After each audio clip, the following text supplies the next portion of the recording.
Hello everyone. बेटा आपको अगर मेरी आवाज आ रही है तो एक बार ओके लिखे। लेक्चर को स्टार्ट कर रहे हैं। लाइव लेक्चर है आज हमारा और आज का टॉपिक जो हम लोग है वो लॉन्ग डिस्टेंस ट्रांसपोर्ट पढ़ने वाले हैं। तो मैं पिछले कुछ कॉन्सेप्ट को हल्का सा रिवाइज करूंगा। मैं बार बार बोल रहा हूं, osmosis, osmotic pressure, reverse osmosis, plasmolysis. ध्यान से देखो, मैंने बहुत सारे कॉन्सेप्ट बनाए हैं, उनको सॉल्व करो। अगर प्रॉब्लम है तो मैं एक वर्कशीट आज आपको दे देता हूं। वर्कशीट का क्या मतलब होता है? कॉन्सेप्ट वर्कशीट होती है जिसे हम दे देते हैं आज आपको। आप उसको सॉल्व करके देखो क्या आपको उससे बेनिफिट हो रहा है। मतलब आपके उसके अलावा, आपके डीपीपी के अलावा एक वर्कशीट और आपको आज दे देते हैं। तो आप बताइए, अगर वो उससे फायदा होगा तो मतलब फिल इन द ब्लैंक्स होंगे, आप अपने कॉन्सेप्ट अप्लाई करो और उससे आपको बेनिफिट होगा। तो आप बता दीजिए आपको मेरी आवाज आ रही है तो मैं स्टार्ट करने वाला हूं। जल्दी बताओ बेटा। ठीक है, हाँ। Class started. यस, ठीक है, क्लास स्टार्ट हो गई है। हाँ,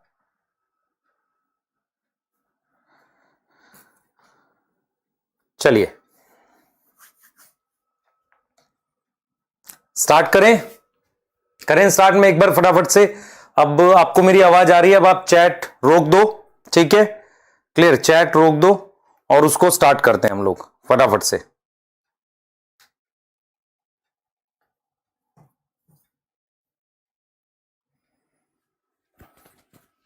हाँ बेटा, चैट रोक दो आप। अच्छा, दो चीजें मैं बता देता हूं। जो बच्चे कंफर्टेबल हैं रिकॉर्डेड देखने में, तो यकीन 1.0 में सेम लेक्चर्स मैंने रिकॉर्डेड भी दे रखे हैं, तो आप वहां से भी देख सकते हो। तो दोनों तरह का आप कर सकते हो, कोई ऐसी बड़ी चीज नहीं है। जो लाइव पढ़ना चाहते हैं यहां पे लाइव पढ़ो, इसलिए मैंने सीक्वेंस सेम रखा है। सीक्वेंस सेम रखने का मतलब ये हुआ कि जो चैप्टर मैं वहां करा रहा हूं उसी सीक्वेंस में यहां भी कराऊंगा, तो आप दोनों को उसी हिसाब से मैनेज करके चल सकते हो। ठीक है, ये चीज क्लियर है बेटा आपको?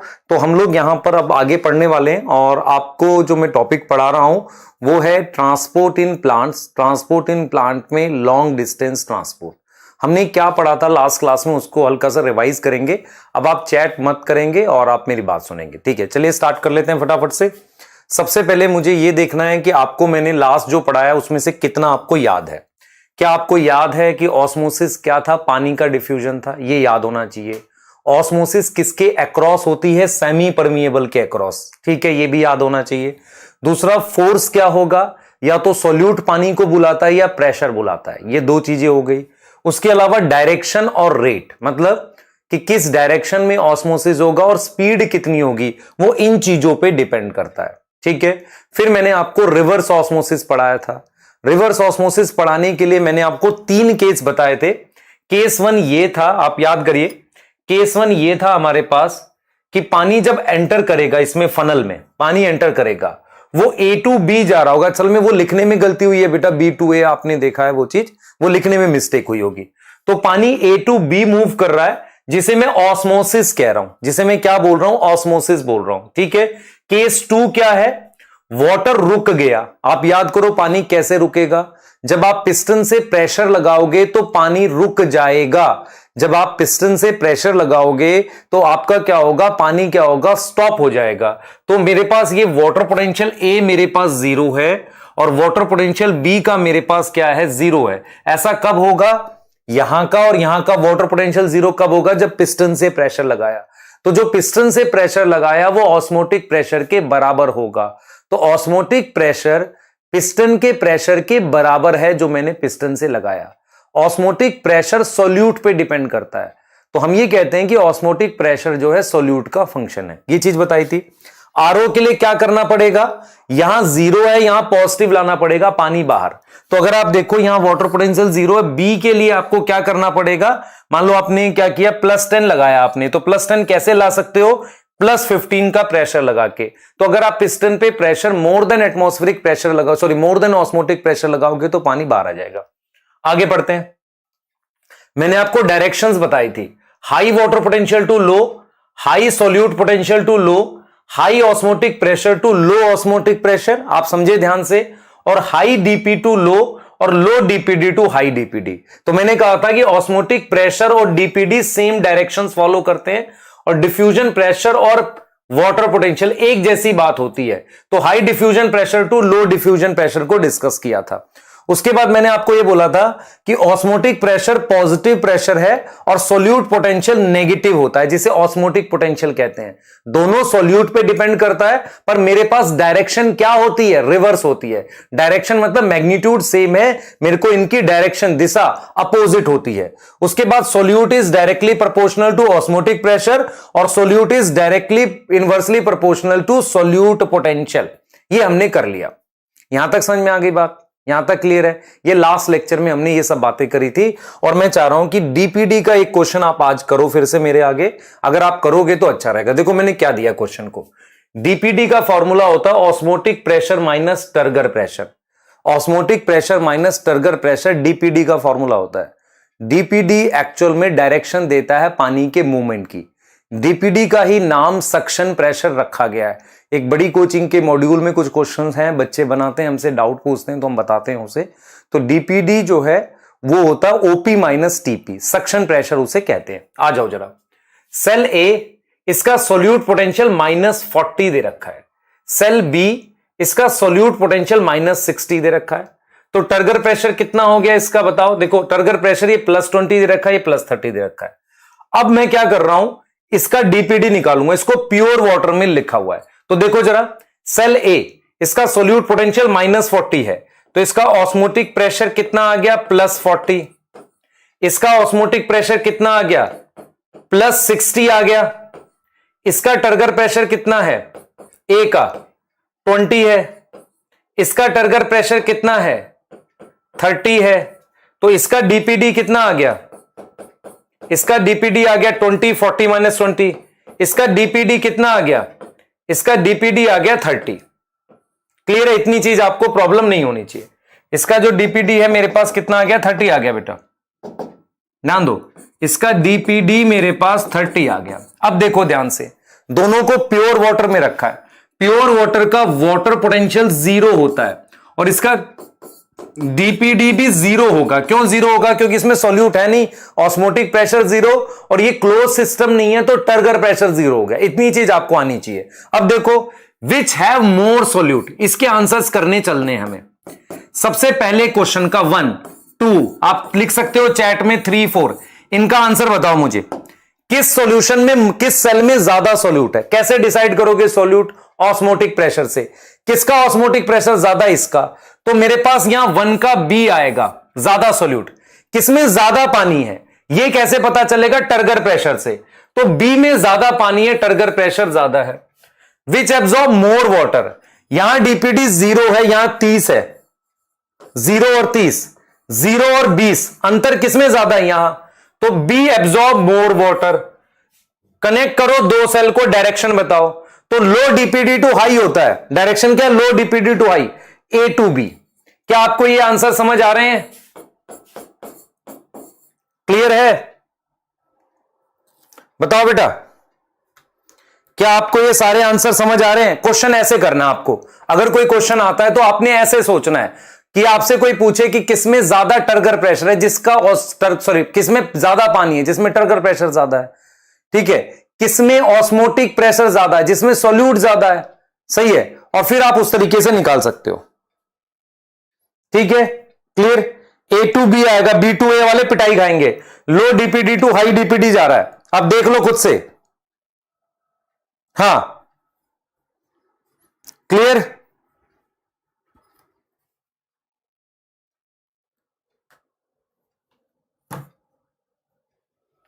ठीक है, आगे आ जाओ।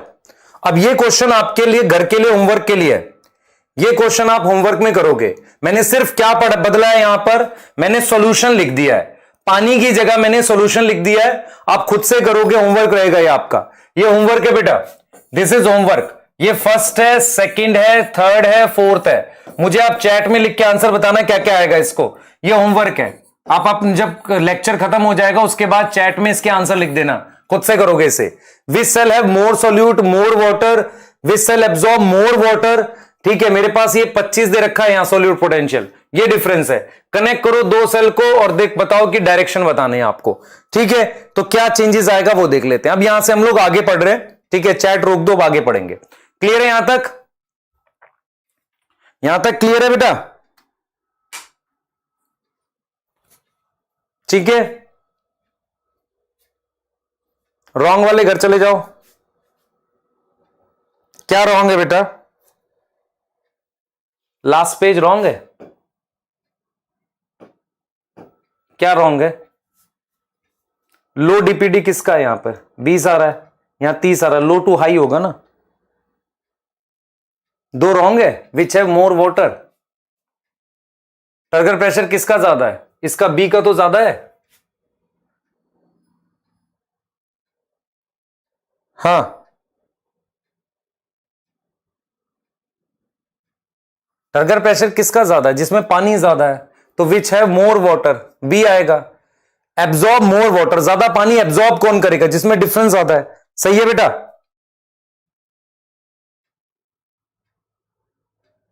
ठीक है, सेकंड का ए आएगा। कैसे? सोल्यूट किसमें ज्यादा है? सोल्यूट किसमें ज्यादा है? जिसका ऑस्मोटिक प्रेशर ज्यादा है। बी में सोल्यूट ज्यादा, कहां गया बी? अच्छा, ये तो रहा सेल बी 60। सही तो है ये? टाइम पास कर रहे हो मेरे साथ?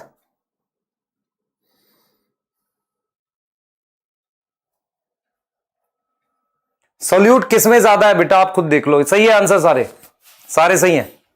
ठीक है, आगे कर रहे हैं।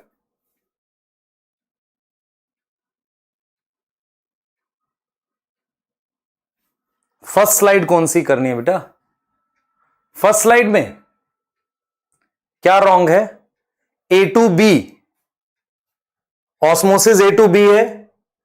वाटर स्टॉप किया, प्रेशर लगाया। रिवर्स ऑस्मोसिस के लिए वाटर पोटेंशियल 10 लाने के लिए आपको प्रेशर पोटेंशियल प्लस 15 लाना पड़ेगा। तो रिवर्स ऑस्मोसिस के लिए डायरेक्शन सही है। तो ये, और क्या करोगे? टाइम पास कर रहे हो? फर्स्ट वाली स्लाइड ये रही बेटा, फर्स्ट स्लाइड ये रही। ठीक है, क्लियर है? हाँ,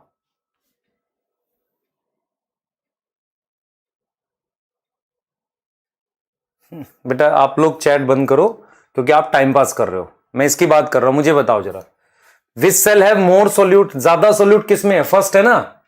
विच cell have more solute? Solute उसमें ज्यादा होगा जिसमें सोल्यूट पोटेंशियल, देख रहे हो, -60, जिसका ऑस्मोटिक प्रेशर आएगा। फर्स्ट का बी। सेकंड का which cell have more water? Turgor pressure से देखो, सेकंड का मेरे पास बी आ गया। थर्ड क्या है? Which cell absorb more water? Water इसका डीपीडी का डिफरेंस देखो, यहां 20 का अंतर है, यहां 30 का अंतर है। ये हो गया। डायरेक्शन क्या होगी? डायरेक्शन क्या होगी? लो टू हाई। डीपीडी कितना है? 20, यहां 30 है, तो ए टू बी तो होगी। और क्या करना है यहां पे?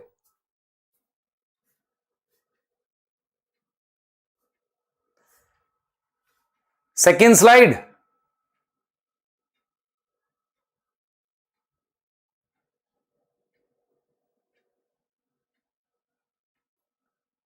सॉल्यूशन वाला गलत है। क्यों क्यों गलत है? यहां सॉल्यूशन दे रखा है आपके पास। सॉल्यूशन मतलब वाटर पोटेंशियल -25 दे रखा है। तो डीपीडी भी इसका ऑस्मोटिक प्रेशर कितना आ जाएगा? +25। इसका डीपीडी कितना आ जाएगा? डीपीडी 25 आ जाएगा। इसका निकाल लो, डीपीडी 20 आया था, तो इसमें से पानी बाहर निकलेगा, इसमें पानी अंदर जाएगा। ये देख लो। ठीक है, टाइम वेस्ट कर रहे हैं। जिनको नहीं आता बेटा घर जाओ, कोई बात नहीं, पढ़ लो। अब टाइम वेस्ट कर रहे हो तुम। ठीक है, अब चैट रोक दो, मैं आगे पढ़ा रहा हूं। ठीक है, चैट रोको, आगे पढ़ा रहा हूं। हाँ, नेक्स्ट आगे पढ़ा रहा हूं। अब आगे सुनो ध्यान से, क्या पढ़ रहे हैं सुन लो ध्यान से। बेटा आप लोग में से जो लाइव पढ़ना चाहते हैं कृपया ध्यान से फोकस करके पढ़ा करो। मैं चैट उतनी ही देख पाऊंगा जितनी जरूरत है। ठीक है, आपको इससे ज्यादा नहीं देख पाऊंगा, नहीं तो मैं चैप्टर नहीं करा पाऊंगा। आप ड्रॉपर में पढ़ रहे हो तो सिर्फ ध्यान से सुनो चीजों को। मैंने अभी तक आपको क्या पढ़ाया चैप्टर में? मैंने आपको शॉर्ट डिस्टेंस के तरीके पढ़ाए थे। Diffusion, facilitated diffusion, active transport, cytoplasmic streaming. Chat रोककर सिर्फ सुनो अगर कुछ पढ़ना चाहते हो तो। ठीक है, diffusion, simple diffusion, sorry facilitated diffusion, active transport और साइटोप्लाज्मिक स्ट्रीमिंग, ये सारे शॉर्ट डिस्टेंस ट्रांसपोर्ट के तरीके थे। यहां तक याद है आपको? ठीक है, फिर मैंने कहा कि लॉन्ग डिस्टेंस ट्रांसपोर्ट पढ़ने से पहले मुझे कुछ प्रिंसिपल पढ़ने हैं। जो प्रिंसिपल मुझे पढ़ने हैं उसमें सबसे पहला है मेरे पास वाटर पोटेंशियल। वाटर पोटेंशियल पानी की मूवमेंट डिसाइड करता है, पर पानी की मूवमेंट पे प्रेशर और सॉल्यूट का फर्क भी पड़ता है, इसलिए हमने सॉल्यूट पोटेंशियल की बात भी करी थी। क्लियर हो गई बात? तो मैंने आपको सबसे पहले क्या पढ़ाया, वाटर पोटेंशियल पढ़ाया। तो वाटर पोटेंशियल जो है वो उस पे सॉल्यूट और प्रेशर का फर्क भी पड़ता है। तो हमने प्रेशर पोटेंशियल की और सॉल्यूट पोटेंशियल की बात करी। उसके बाद मैंने आपको क्या बताया, मैंने बताया ऑस्मोसिस, क्योंकि पानी को मेम्ब्रेन भी पार करनी पड़ेगी सेल के अंदर, तो मैंने ऑस्मोसिस बताया। ऑस्मोसिस की डायरेक्शन और पेस के लिए क्या बता दिया, सॉल्यूट और प्रेशर बता दिया। ये चीज हो गई। उसके बाद मैंने आपको क्या पढ़ाया, मैंने प्लाज्मोलिसिस पढ़ाया। प्लाज्मोलिसिस प्लांट सेल का, लिविंग प्लांट सेल का बिहेवियर है। जाइलम में प्लाज्मोलिसिस नहीं होती, वो बता दिया आपको। उसके बाद मैंने क्या बताया बेटा आपको, उसके बाद मैंने आपको यह बताया कि इम्बाइबिशन क्या होता है। अब आ जाओ, हम लॉन्ग डिस्टेंस ट्रांसपोर्ट के लिए पढ़ रहे हैं। अब हम बात करते हैं लॉन्ग डिस्टेंस ट्रांसपोर्ट की। तो लॉन्ग डिस्टेंस ट्रांसपोर्ट का एक एग्जांपल एनसीईआरटी ने ऐसे दिया है कि अगर आप कलर वाटर में, ध्यान से सुने बेटा, अगर आप कलर वाटर में कोई ट्विग रखोगे, ट्विग का मतलब होता है प्लांट का तोड़ा हुआ कोई पार्ट, कोई ब्रांच तोड़कर आप कलर वाटर में रखोगे तो कुछ टाइम के बाद उसमें पानी राइज करेगा। राइज क्यों कर रहा है, ट्रांसपिरेशन की, मतलब पानी उसमें जाइलम में ऊपर जा रहा है। तो आप क्या कर सकते हो, आप उस पानी का पाथ ऑफ वाटर आप देख सकते हो। तो मैं क्या बता रहा हूं आपको कि लॉन्ग डिस्टेंस ट्रांसपोर्ट, सुनो ध्यान से, लॉन्ग डिस्टेंस ट्रांसपोर्ट जाइलम और फ्लोएम से होता है, जिसे हम ट्रांसलोकेशन कहते हैं। तो long distance transport occur by xylem and phloem, उसके लिए हम वर्ड यूज करते हैं ट्रांसलोकेशन। क्या वर्ड यूज करते हैं, ट्रांसलोकेशन वर्ड यूज करते हैं। तो मेरे पास जाइलम और, ध्यान सुनेंगे, जाइलम और फ्लोएम से होता है, जिसके लिए हम वर्ड यूज करते हैं ट्रांसलोकेशन। आप समझो इसे। तो मैं यहां पर यह बोल रहा हूं आपको कि जाइलम से हो रहा है, इस बात का सबूत दो, प्रूफ दो। प्रूफ कैसे है कि आप कलर वाटर में अगर एक ब्रांच तोड़ के ऐसे डाल दोगे तो मुझे उस ब्रांच में हल्का कलर पता चलता है ऊपर तक।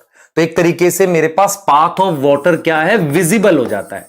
पाथ ऑफ वाटर जो विजिबल हो रहा है वो किस में विजिबल हो रहा है बेटा, मुझे वो जाइलम के पाइप में दिख रहा है। आप समझ रहे हो, मुझे हल्का हल्का ऐसा रेड कलर दिख रहा है। तो इससे यह पता चल रहा है कि लॉन्ग डिस्टेंस ट्रांसपोर्ट, जो पानी का long distance transport, long distance का मतलब यहां नीचे से लेकर यहां पॉइंट ए से लेकर पॉइंट बी तक, इसे हम लॉन्ग डिस्टेंस ट्रांसपोर्ट कह रहे हैं। इसका प्रूफ क्या है, इसका प्रूफ है रेड कलर। तो पाथ ऑफ वाटर विजिबल, मुझे वो दिखेगा। तो आपको यह समझ में आना चाहिए कि ये एग्जांपल क्या बता रहा है, ये बता रहा है कि long distance transport xylem phloem से होता है। इसका एक प्रूफ एग्जांपल है, आप कलर वाटर लो, उसमें एक ट्विग डालो, कुछ देर के बाद, आफ्टरनून में करना, कुछ देर के बाद आपको उस कलर का रास्ता दिखेगा, ऐसे कलर दिखेगा।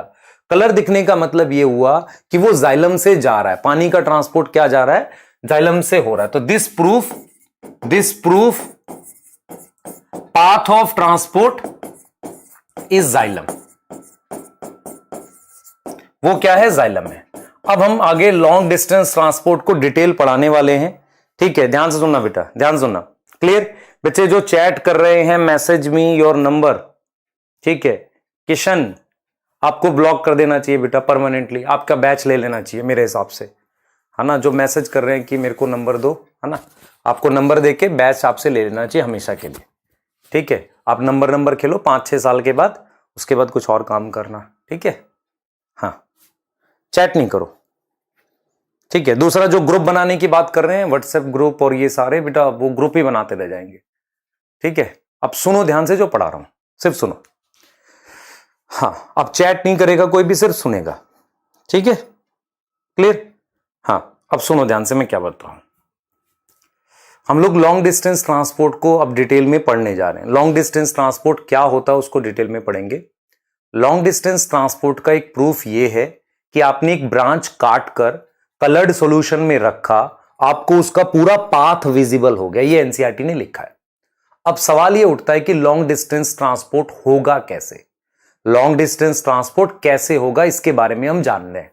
तो सबसे पहला सवाल यह है कि क्या डिफ्यूजन और active transport long distance transport करा सकता है।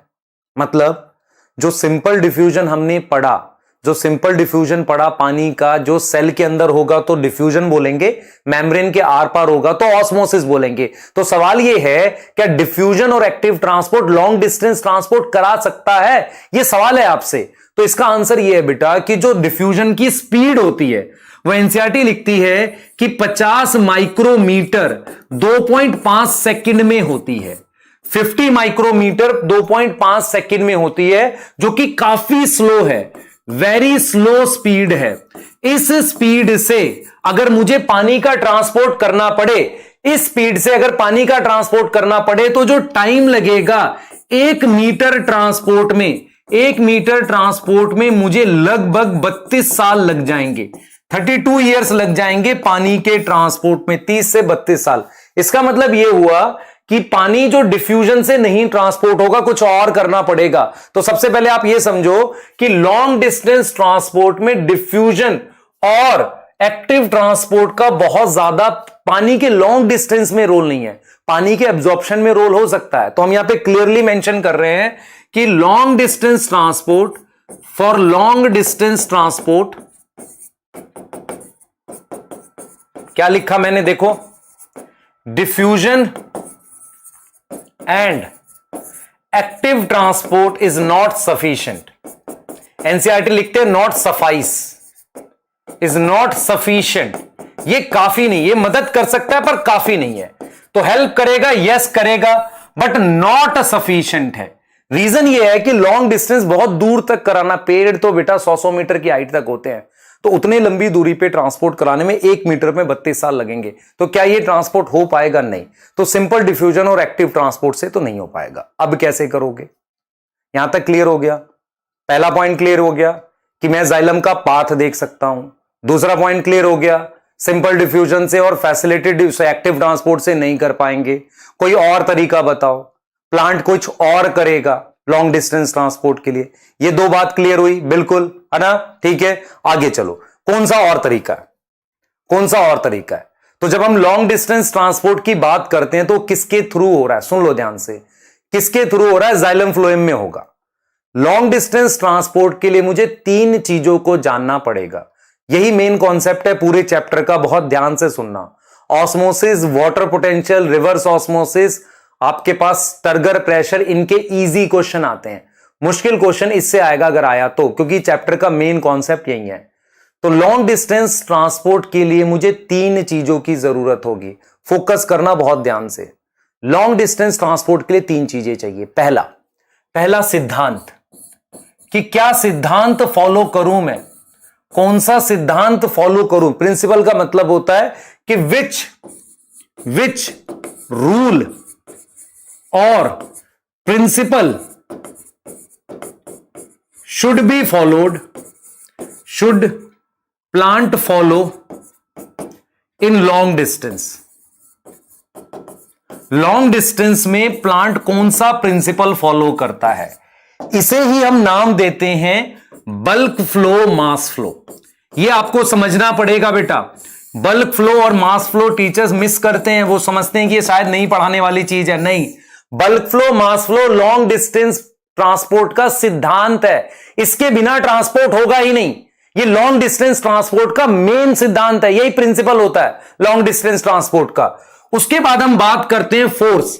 मैं आपसे ये कहता हूं कि मुझे पानी, ये देखो प्लांट है, मुझे इस प्लांट में पानी को, ये जाइलम का पाइप है सेंटर में, देखो this is pipe of xylem, जो मैंने सेंटर में बनाया है जाइलम है। ये मेरे पास लीफ है, ये मेरे पास स्टेम है, ये मेरे पास रूट है। मैं आपसे ये कह रहा हूं कि पानी को मुझे ऊपर ले जाना है, ऊपर ले जाने के लिए जाइलम में ले जाना है, तो मुझे 3 चीजों की जरूरत होगी। पहला सिद्धांत, पानी के ट्रांसपोर्ट का सिद्धांत कौन सा है? मैंने कहा बल्क फ्लो और मास फ्लो। ठीक है, जब मैं फ्लोएम में बात करूंगा तो उसे प्रेशर फ्लो कह देंगे। फ्लोएम में उसका नाम बदल के हम क्या रख देते हैं? Pressure flow. डायरेक्ट क्वेश्चन आता है नीट में कि प्रेशर फ्लो किस में होता है, ये हो गया। अब अगर मैं इसके फोर्स की बात करूं तो फोर्स हमने सीखनी है, 2 तरह की फोर्स होती है, एक पुश होती है और एक पुल होती है पानी के ट्रांसपोर्ट के लिए। क्योंकि हम क्या करेंगे, हम ट्रांसपोर्ट करेंगे चीजों का लॉन्ग डिस्टेंस। तो जो फोर्स होगी, पहला हो गया प्रिंसिपल, दूसरी हो गई फोर्स, और तीसरी हो गई रास्ता, पाथवे। पाथवे का मतलब जब पानी यहां से एंटर करके ऊपर जाएगा, यहां से पानी एंटर करके ऊपर जाके बाहर आएगा, वो किस तरह का रास्ता फॉलो करेगा, उस पाथवे को हम हेडिंग में पढ़ेंगे एपोप्लास्ट। एपो का मतलब होता है अदर देन लिविंग, प्लास्ट मतलब लिविंग होता है, सिम्प्लास्ट मतलब लिविंग के अंदर, है ना, लिविंग के साथ। तो एपोप्लास्ट सिम्प्लास्ट क्या है? रस्ते हैं। फोर्स कहां से आएगी? पुश और पुल। कुछ बहुत समझदार टीचर या कुछ बहुत समझदार बच्चे समझते हैं कि सिम्प्लास्ट एक्टिव है। सिम्प्लास्ट एक्टिव नहीं होता। सिम्प्लास्ट पाथवे, सिम्प्लास्ट पाथवे रास्ता है, रास्ता है। मेरी बात समझना ध्यान से। तो हम पढ़ेंगे रास्ते क्या है, हम पढ़ेंगे फोर्स क्या है, हम पढ़ेंगे सिद्धांत क्या है। क्लियर है? इसके बारे में हम पढ़ने वाले हैं। क्लियर? तो ये तीन चीजों को हम डिस्कस करने वाले हैं। पहला सिद्धांत कि लॉन्ग डिस्टेंस ट्रांसपोर्ट कैसे होगा। मैंने कहा भाई सिंपल डिफ्यूजन से नहीं हो सकता, क्योंकि वो इतना स्लो है, ट्रांसपोर्ट ही नहीं कर सकता। फोर्स क्या रहेगी? क्योंकि अगर आपको कोई लॉन्ग डिस्टेंस में ले जाना है, मान लो मैं आपसे कहता हूं कि मुझे लॉन्ग डिस्टेंस पे कोई चीज ले जानी है, मुझे किसी तरह की फोर्स तो चाहिए ना, कोई एनर्जी का सोर्स चाहिए जो कर सके काम, तो मुझे फोर्स चाहिए। तीसरा, मुझे रास्ता चाहिए, क्योंकि इस पूरे ट्रांसपोर्ट में मेरे पास सेल्स आएंगे, बीच में जाइलम आएगा, तो मैं उस रास्ते को क्लासिफाई करना चाह रहा हूं एपोप्लास्ट और सिम्प्लास्ट में।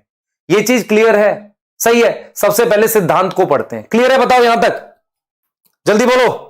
रिपीट वाले घर चले जाओ बेटा। सुहेल नहीं, कोई रिपीट नहीं करूंगा। मैं जो पढ़ा रहा हूं एग्जैक्ट क्लियर पढ़ा रहा हूं। एनसीईआरटी खोल के बैठो, कोई कुछ नहीं लिखेगा। एनसीईआरटी खोल के बैठो, ध्यान से देखो। क्लियर? एक एक लाइन में वो पढ़ा रहा हूं जो एनसीईआरटी में दे रखी है। आप चेक करो, लॉन्ग डिस्टेंस ट्रांसपोर्ट में पहले वाले पार्ट में उसने एक्सपेरिमेंट की बात करी है। फिर उसने बताया कि 2.5 सेकंड में 50 म्यू मीटर मूव करता है, स्लो है। फिर उसने बल्क फ्लो मास फ्लो की बात करी है, इसलिए मैंने टॉपिक वहां लिंक किया। अमित गौतम रिपीट नहीं, ठीक है। इम्बाइबिशन प्रेशर होता है, कोई चीज फूलने के बाद जो फोर्स बाहर की तरफ लगाती है। बेटा देखो, आपको एक चीज समझना पड़ेगा कि आपको क्लास के साथ पढ़ना है सबको, है ना। ऐसा नहीं है कि आप क्लास से अलग जा सकते हो। रिपीट कोई टॉपिक नहीं होता है नॉर्मली, क्योंकि हम जो पढ़ा रहे हैं डिटेल पढ़ा रहे हैं, ऐसा थोड़ी छोड़ छोड़ के पढ़ा रहे हैं, डिटेल पढ़ा रहे हैं। एनसीईआरटी खोल के बैठो अपनी साथ में, ठीक है। एनसीईआरटी अपने साथ में खोल के लेकर बैठो, जो लिख रहे हैं लिखते रहो, भले ही एनसीईआरटी रखो साथ में। क्या हमने नहीं पढ़ाई सारी बातें? आगे आ जाओ। सबसे पहले सिद्धांत आ जाओ भाई। सिद्धांत क्या फॉलो करेंगे? सिद्धांत का नाम है हमारे पास क्या? Bulk flow mass flow. इसको समझाने जा रहा हूं। देखें एनसीईआरटी क्या लाइन लिखती है। एनसीईआरटी क्या लाइन लिखती है उसको देखते हैं पहले, ठीक है। हाँ,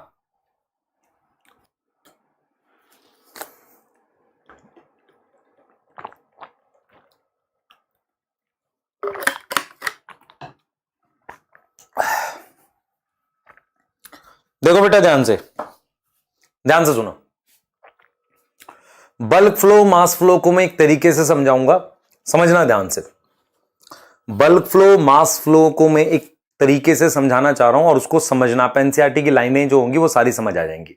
बल्क फ्लो मास फ्लो क्या होता है? मान लो, समझना, दिस इज हाईवे। ये एक हाईवे है। देखो मैं समझा रहा हूं, एक बार में समझना इसे। ये हाईवे है, यहां पर ये कार जा रही है, ठीक है, पीडब्ल्यू वाली कार है। बस जा रही है एक, ठीक है। एक साइकिल भी जा रही हो सकती है, ऐसा साइकिल पे मस्त बैठ के जा रहे हैं। साइकिल हो सकती, थोड़ी अजीब सी बनी है, वो आप देख लेना। स्कूटर जा रहा है, हो सकता है, ठीक है। अलग अलग व्हीकल जा रहे हैं। मुझे एक चीज बताना, एक हाईवे है जिसपे पॉइंट ए से पॉइंट बी की तरफ, या इधर कर लेते हैं, कार को इधर ले चलते हैं, पॉइंट ए से पॉइंट बी की तरफ व्हीकल्स को मूव कर रहा हूं मैं। इधर मूव करा लो, इधर मूव करा लो, इन सबको इधर ले जाओ, चलो ठीक है। तो आप एक बात समझो, एक हाईवे है जिसपे पॉइंट ए से पॉइंट बी की तरफ कार, बस, साइकिल ये मूव कर रहे हैं। क्या इनकी सबकी स्पीड सेम होगी? स्पीड सेम होगी? मुझे बताओ, क्या मैं इन सबको एक साथ मूव कर सकता हूं? नहीं। तो ये सब अलग अलग स्पीड से अपना मस्त जा रहे हैं, ठीक है। बल्क फ्लो मास फ्लो ये कहता है कि आप इनको मूव मत करो। मेरे पास कार हो, मेरे पास बस हो, मेरे पास साइकिल हो, सब कुछ हो, आप क्या करो? हाईवे मूव करो। आप इनको मूव मत करो, हाईवे मूव करने लगो। तो हाईवे अगर खुद मूव करेगा, हाईवे अगर खुद मूव करेगा पॉइंट ए से बी की तरफ, क्या ये सब एक साथ मूव नहीं करेंगे? और ये सारे एक साथ मूव करेंगे और सेम स्पीड से जाएंगे। तो मेरा पॉइंट ये है कि ग्लूकोज, सोडियम और कोई आयन अलग अलग मूव करेगा तो उनकी अपनी अलग अलग स्पीड होगी। लेकिन आप क्या करो, जाइलम फ्लोएम के अंदर पानी मूव करो। पानी क्या है? वो हाईवे, पानी को मूव करो। तो जब पानी मूव करेगा तो वो अपने साथ जो भी आयन्स होंगे, जो भी चीज होगी, उनको इकट्ठा मतलब बल्क में एक साथ ले जाएगा।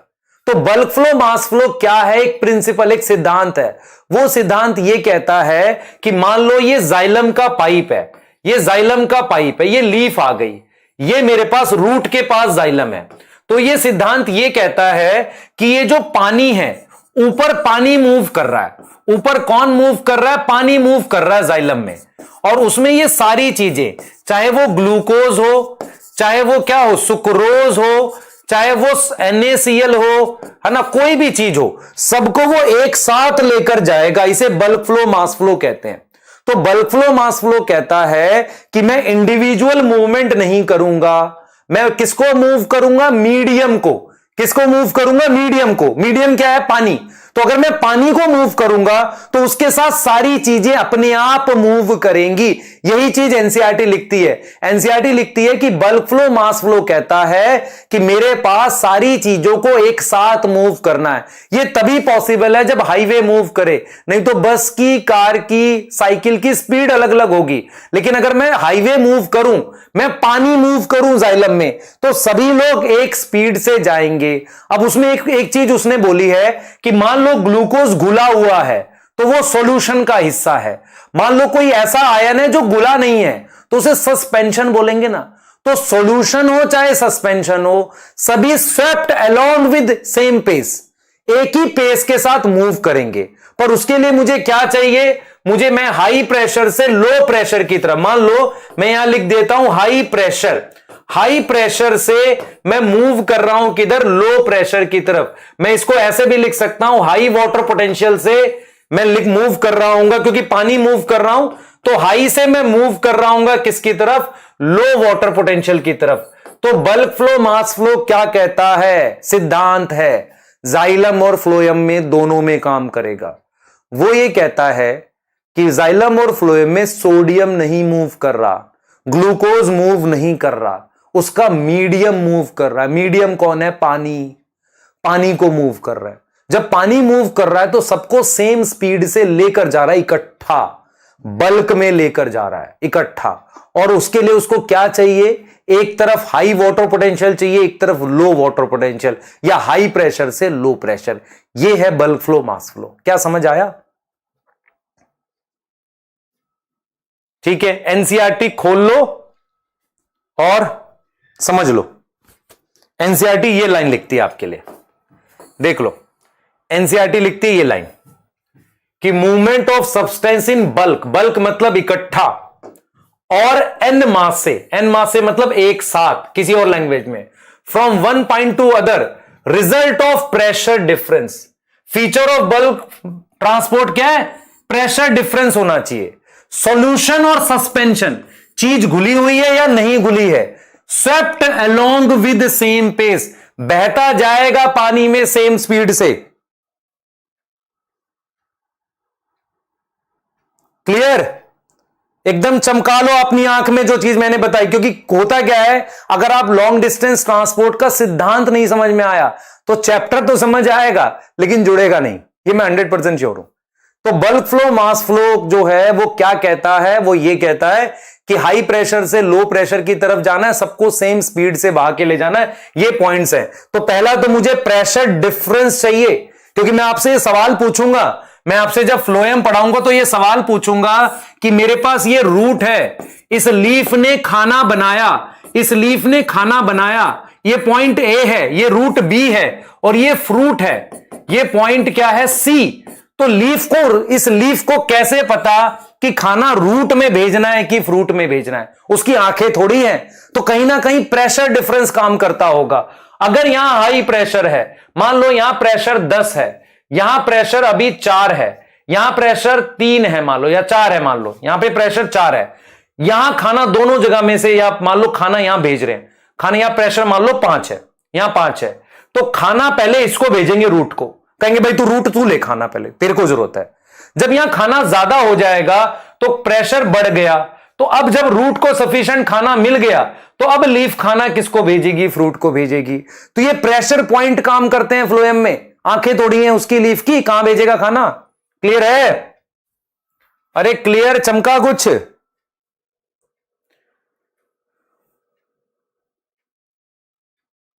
ठीक है, हैंड रिटन वाले नोट्स वाले बिल्कुल दूंगा बेटा। थोड़ा सा दिक्कत यह है कि मेरे बैचेस बढ़ गए हैं। अभी मैं 8 से 10 उसको पढ़ा रहा था, यकीन 1.0 को, फिर आपको पढ़ा रहा हूं, तो एक दिन लगेगा। मेरे बैचेस शिफ्ट हो रहे हैं, तो उसके बाद आपको सारी चीजें मिल जाएंगी।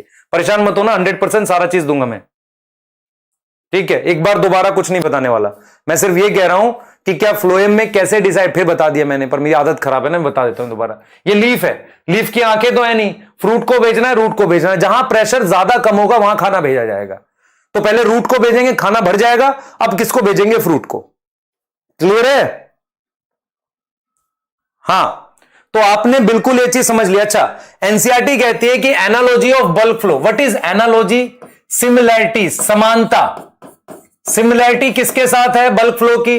With river. किसके साथ है बेटा? रिवर के साथ है। एनालॉजी ऑफ बल्क फ्लो किसके साथ है? रिवर के साथ है। आपको समझ आ रहा है? रिवर के साथ है बेटा। किसके साथ है? रिवर के साथ। एनसीईआरटी कहती है कि मान लो ये पहाड़ है, यहां से रिवर ने बहना शुरू किया, रिवर बहते हुए आ रही है ऐसे, यहां पे रिवर आ रही है, तो this is high pressure, this point is high pressure, this point is low pressure. और वो अपने साथ, आप देखो, खुद याद करो, अपने साथ उसमें मिट्टी होगी, लकड़ी होगी, वो सबको सेम पेस से बहा कर ला रही है। मान लो वहां पर वुड हो, मेरे पास वहां मान लो हमारे पास सॉइल है, मिट्टी है, सॉइल है मान लो, या मान लो आप उसमें जूता डाल दो, चप्पल डाल दो, जैसा कि आप कर देते हो रिवर में, सबको सेम पेस से बहा कर ले जाएगी। तो एनालॉजी ऑफ बल्क फ्लो किसके साथ है? रिवर के साथ। चेक एनसीईआरटी, ये भी लिख रहा है। समझ आया? होता है ना, ये सिमिलैरिटी है किसके साथ? रिवर के साथ। तो बल्क फ्लो कैसे काम करेगा? चाहे आप रूट से ऊपर ले जा रहे हो, नीचे ले जा रहे हो, कहीं भी चीजें मूव कर रहे हो, प्रेशर पे काम करेगा। High pressure to low pressure पे काम करेगा। और उसमें आपने ध्यान रखना, high water potential to low. Move कौन कर रहा है? पानी मूव कर रहा है। कौन मूव कर रहा है? पानी। तो सिद्धांत मेरे हिसाब से समझ आ जाना चाहिए। क्लियर है बेटा? बिल्कुल सही। मुझे ऐसा लग रहा है आपको सिद्धांत समझ आ गया। इसका मतलब यह हुआ कि हाई प्रेशर से वुड, सॉइल सबको सेम प्रेशर पर लेके, मतलब लो प्रेशर की तरफ जाएगा। तो बल्क फ्लो, मास फ्लो कहता है कि चीजों को हम इकट्ठा मूव करेंगे। We will move substance in bulk. Bulk मतलब टुगेदर। मुझे नहीं फर्क पड़ता कि उसमें क्या मूव कर रहा है, मिनरल में मूव कर रहा है, क्या मूव, मुझे फर्क नहीं पड़ता। मैं इकट्ठा सबको हाई प्रेशर से लो प्रेशर की तरफ लेकर जाऊंगा। क्लियर है? तभी लॉन्ग डिस्टेंस ट्रांसपोर्ट पॉसिबल है। क्लियर है? बोलो। ठीक है, मैं आपसे एक चीज पूछता हूं, कौन ज्यादा स्पेसिफिक है? Short distance, long distance? मुझे सोच के बताना, कौन ज्यादा स्पेसिफिक है? Long distance. मैं आपसे एक चीज पूछूं, जो ट्रेन है, ट्रेन चलती है ना, ट्रेन एक स्टेशन से दूसरे स्टेशन तक, तो उसको फर्क नहीं पड़ता कि यात्री उसमें जो आया है वो किस मोहल्ले का है, कौन है, वो सबको एक स्पीड से लेकर जाती है। ठीक है, लेकिन जब आप कैब करते हो, कैब तो स्पेसिफिक होती है ना, पर कैब उस स्पीड से नहीं जा सकती जिससे ट्रेन जाएगी। तो मेरा पॉइंट सिर्फ इतना है आपको समझाने का कि जब भी लॉन्ग डिस्टेंस ट्रांसपोर्ट होगा वो फास्ट होगा काफी, ठीक है, लेकिन वो नॉन स्पेसिफिक होगा। उसको फर्क नहीं पड़ता उसमें कौन जा रहा है, वो सबको सेम स्पीड से ले जा रही है। लेकिन जब हम शॉर्ट डिस्टेंस ट्रांसपोर्ट करेंगे वो स्लो होगा, लेकिन उसका एक फायदा होगा, आप वो डिसाइड कर सकते हो कि कौन जाएगा, कितना जाएगा, कैसे जाएगा, ये सब डिसाइड कर सकते हो। आप समझ रहे हो ना? ये चीज क्लियर है? वो शॉर्ट डिस्टेंस होता है, वो स्लो होता है पर उसमें थोड़ा सा स्पेसिफिक होता है। लॉन्ग डिस्टेंस फास्ट होता है पर वो नॉन स्पेसिफिक होता है। तो बल्क फ्लो, मास फ्लो कौन सा ट्रांसपोर्ट में मदद कर रहा है? Long distance. मेरे को लग रहा है यहां तक क्लियर हो गया। ठीक है, क्लियर है? आप मुझे एक चीज बताओ जरा, ट्रेन में कह सकते हो कि आप मुझे स्टेशन पे उतार देना, पीटेगा वो पकड़ के ड्राइवर आपको, मैं सही बता रहा हूं, है ना? ऐसा करते हैं कुछ लोग, चेन खींच के भाग जाते हैं, ये कुछ जगह पर होता है, पर नॉर्मली क्या है, ऐसा तो नहीं है ना। हाँ, कैब में आप कर सकते हो कि मैं यहां उतर जाऊं, मैं वहां उतर जाऊं, समझ रहे हो? ठीक है। अच्छा, मैं अगर आपसे खर्चा पूछूं, ट्रेन का कई बार सस्ता पड़ता है कैब से। जैसे मान लो आप नॉर्मल जा रहे हो तो ट्रेन कई बार मतलब इतना डिस्टेंस कवर कर देती है, 500 किलोमीटर बहुत कम पैसे में। कैब उतने ही पैसे में आपको 30 किलोमीटर लेके जाएगी। तो सबके अपने बेनिफिट और लॉस है। लॉन्ग डिस्टेंस ट्रांसपोर्ट कैसा होता है? Long distance transport non specific होता है, तेजी से होता है, स्पीड ज्यादा उसमें, सही है, खर्चा भी कम लगता है। शॉर्ट डिस्टेंस स्लो होता है, स्पेसिफिक होता है, पर थोड़ा खर्चा लगता है, एनर्जी का उसमें लग जाता है खर्चा। ठीक है, चलिए आगे चलते हैं। सही है, हाँ आगे आओ। पानी को बेटा थोड़ा देखना पड़ेगा हमें कैसे जा रहा है। आ जाओ भाई, हमने क्या क्या बात करी थी लॉन्ग डिस्टेंस के लिए? देखो भाई, लॉन्ग डिस्टेंस के हमने बात की सिद्धांत, अब हम बात करेंगे फोर्स, क्योंकि मैंने आपको बोला प्रेशर चाहिए, pressure, high pressure, low pressure, force कहां से आएगी? फोर्स की बात कर रहे हैं, फोर्स कहां से आएगी? तो force for bulk flow, mass flow. देखो जरा मेरी बात समझना ध्यान से, मेरे पास ये जाइलम का पाइप है, दिस इज जाइलम का पाइप, जाइलम है, ये जाइलम का पाइप है, ये इसके साथ लीफ लगी हुई है। तो लीफ में क्या होता है समझना, लीफ में क्या होता है, फोर्स को समझना कहां से आएगी। लीफ में पानी बाहर जाता है गैस की फॉर्म में, पानी मेरे पास गैस की फॉर्म में चला गया, ठीक है, गैस की फॉर्म में पानी लॉस हो गया। मैं आपसे ये कह रहा हूं कि जब पानी गैस की फॉर्म में लॉस हुआ है तो यहां पर एक खिंचाव बना है, मेरे पास यहां पर क्या बना है, खिंचाव बना है, इस पानी पर खिंचाव बना है। यहां पानी के मॉलिक्यूल हैं, देखो यहां पानी के मॉलिक्यूल्स हैं, पानी है, इस पर मेरे पास क्या बना है, खिंचाव बना है, यहां पर इसको खींचा जा रहा है, पुल बना है, ठीक है। और ये मान लो मेरे पास रूट है, दिस इज रूट, ये मेरे पास रूट है।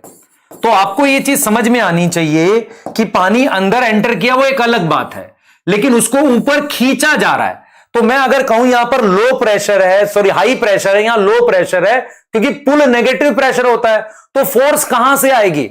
मैं कह रहा हूं फोर्स कहां से आएगी।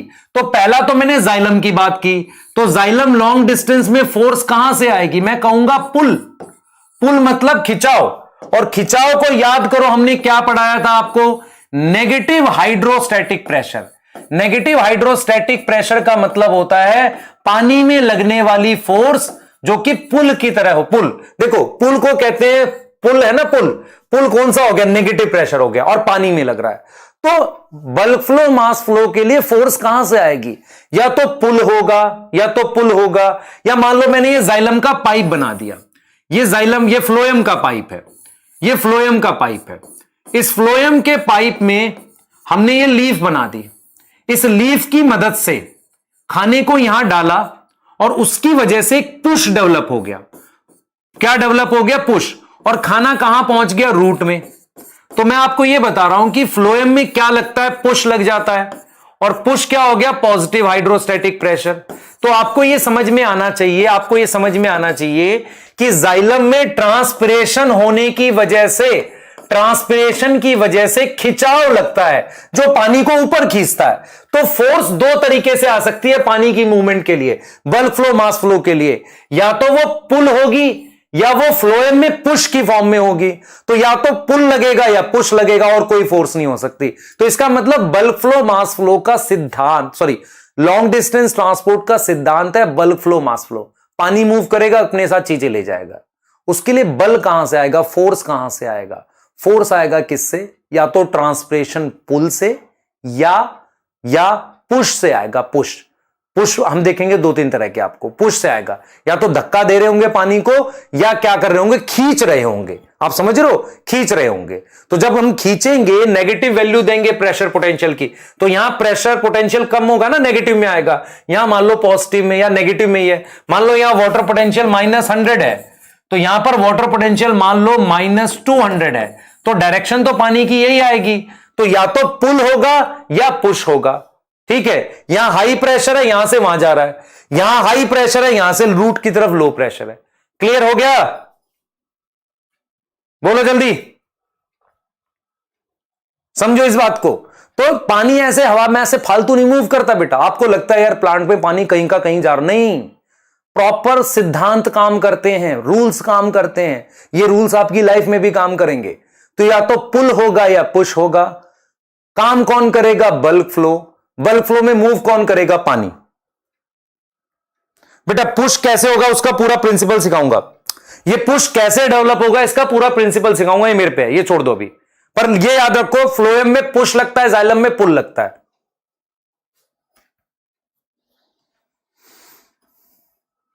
ठीक है, बहुत सारे बच्चों को सबको समझ आ गया, जिनको थोड़ा भी डाउट है फिर से देखो और मेरी बातों को फिर से याद करने की कोशिश करो। सिद्धांत, सिद्धांत, rule, bulk flow, mass flow, force, push, pull. Third चीज क्या है? रास्ते। रास्ते मतलब कैसे जाएगा पानी। आ जाओ, कहानी देखो। रास्ते की बात कर रहे हैं बेटा, रास्ते की बात कर रहे हैं, ठीक है, ध्यान से देख लो, नहीं तो रास्ते लग जाओगे बेटा, है ना। नीट के पेपर में रास्ते लग जाओगे, ध्यान से देख लो। ट्रांसपोर्ट इन प्लांट हवा हवा में पढ़ो, बहुत मजा आने का है, लेकिन डीप पढ़ोगे तो समझ आने का है, ठीक है, क्लियर। देखो रास्ते देखते हैं। पानी को कहां जाना है? देखो पानी को कैसे जाना है। मैं यहां पानी को खींच रहा हूं, यहां से मैंने पानी को खींचना स्टार्ट किया हुआ है, पानी को खींच रहा हूं, यहां से मैं पानी पे पुल लगा रहा हूं। आ जाओ, पुल लगा रहा हूं ऐसे, ठीक है, पानी पे क्या लगा रहा हूं? पुल लगा रहा हूं। समझ लो ध्यान से, पाथवे की बात करेंगे। रास्ता कहां से आएगा? Pathway for long distance. मुझे एक चीज बताओ जरा, पानी कहां से आ रहा है? ये जाइलम का पाइप है। अच्छा, आप में से सभी बच्चे समझ सकते हैं कि जाइलम स्टेम में भी होती है, बना के रखा स्टेम है।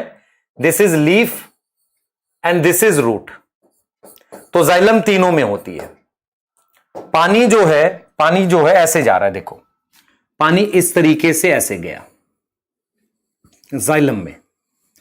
तो मुझे यह समझना है कि पानी जब ये बल्क फ्लो मास फ्लो कर रहा है तो उसने कौन सा रास्ता फॉलो किया, कौन सा रास्ता फॉलो किया।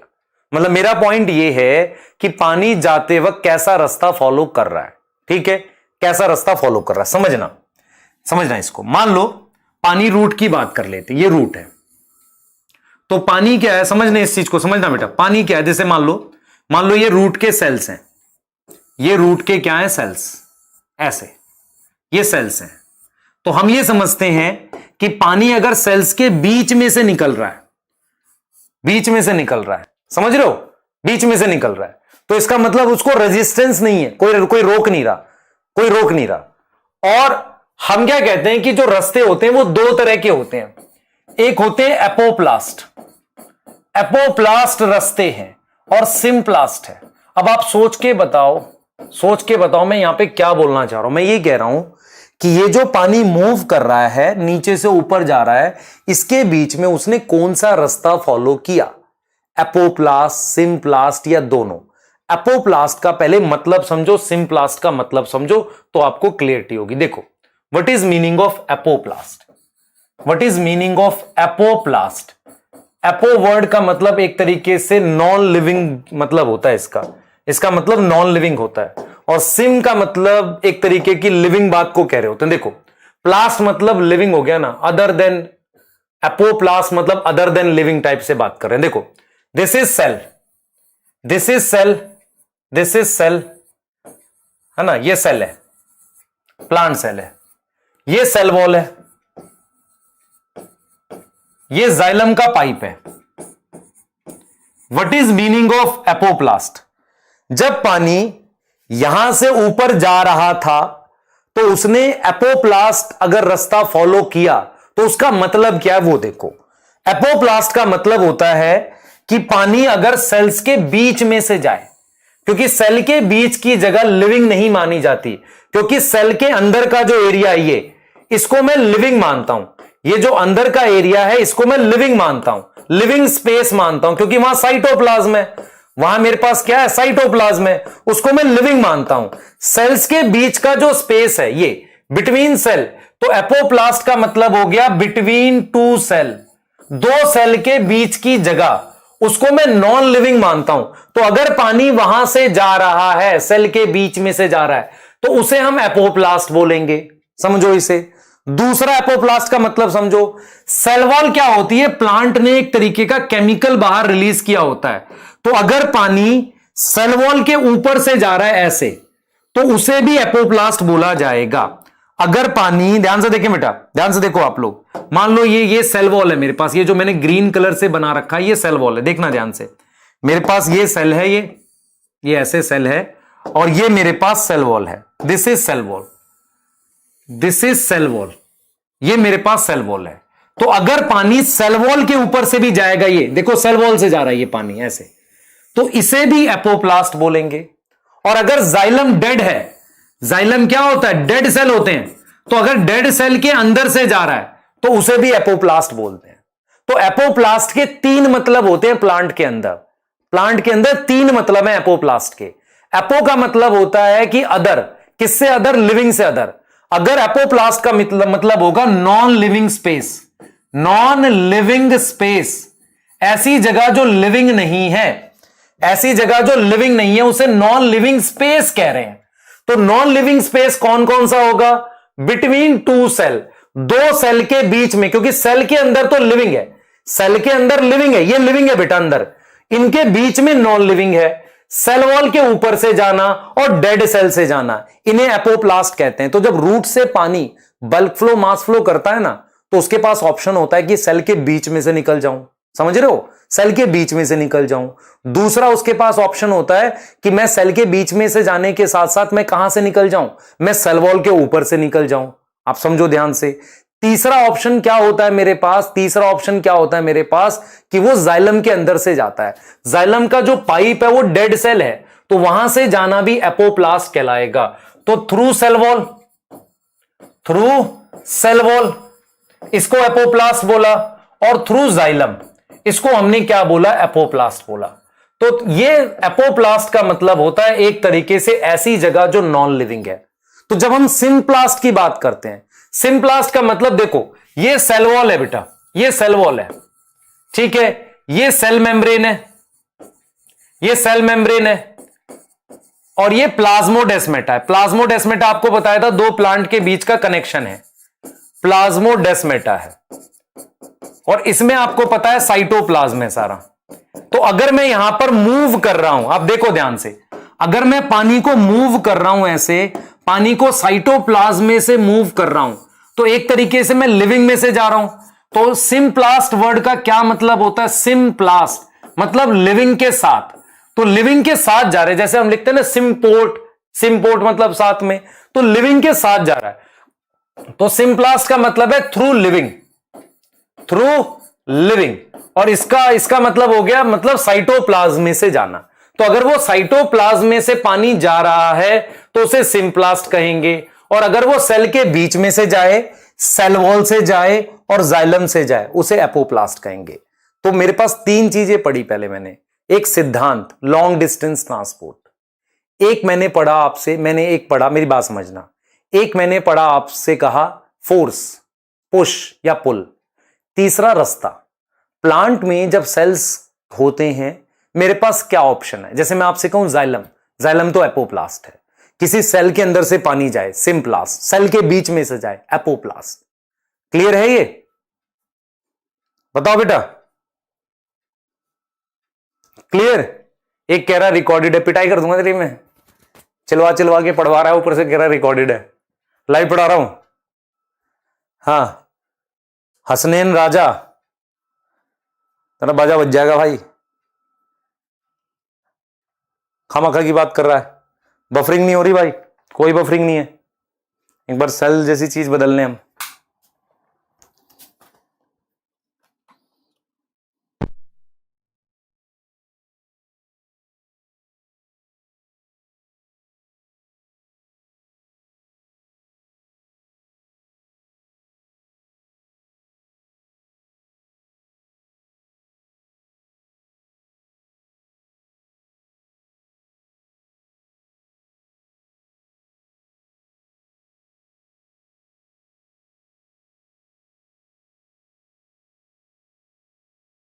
आगे चल रहे हैं बेटा।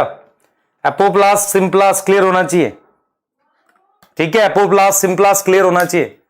हाँ बिल्कुल, चिलवा चिलवा के पढ़वा रहे हो, कह रहा फिर रिकॉर्डेड है, हैं? गलत बात, ठीक है? हाँ चलो आगे देख रहे हैं। एपोप्लास्ट सिम्प्लास्ट का मतलब समझ लो ध्यान से। मैं आपसे कुछ सवाल पूछता हूं, मुझे बताना जरा। ये देखो कुछ सवाल मुझे डायग्राम से बताना। ये लीफ है, ये है यहां पे, ये सेल है, पानी यहां वेपर की फॉर्म में है, यहां पानी वेपर की फॉर्म में, गैस की फॉर्म में, पानी के मॉलिक्यूल्स हैं, और फिर वहां से ये बाहर जा रहे हैं।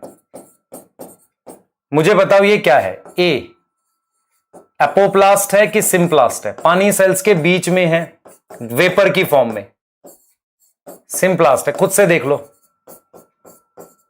अब एक और देखो जरा पाइप, ये जाइलम का पाइप है, ये वेसल है, वेसल में से पानी जा रहा है।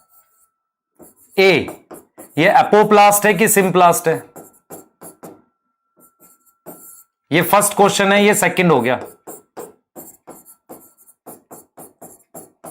ये देखो थर्ड क्वेश्चन, ये फ्लोएम है, फ्लोएम की सीव ट्यूब है,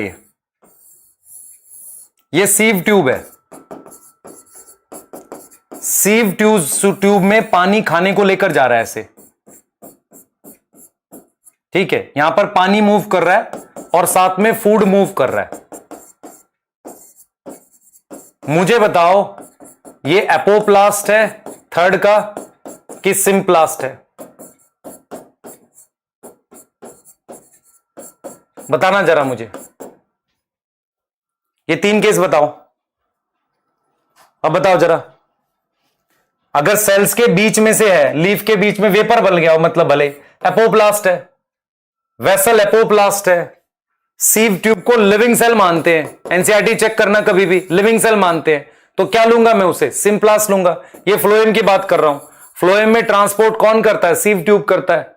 अब बताओ आया कि नहीं आया समझ? नहीं आया समझ? बताओ। तो इसका मतलब डिपेंड करता है कहां हो रहा है। फ्लोएम में सिम्प्लास्ट होता है क्योंकि सीव ट्यूब करती है, सीव ट्यूब को लिविंग सेल लेते हैं ना हम लोग, सही है? बिल्कुल, पहला एपोप्लास्ट, दूसरा एपोप्लास्ट, तीसरा सिम्प्लास्ट, ठीक है? क्लियर?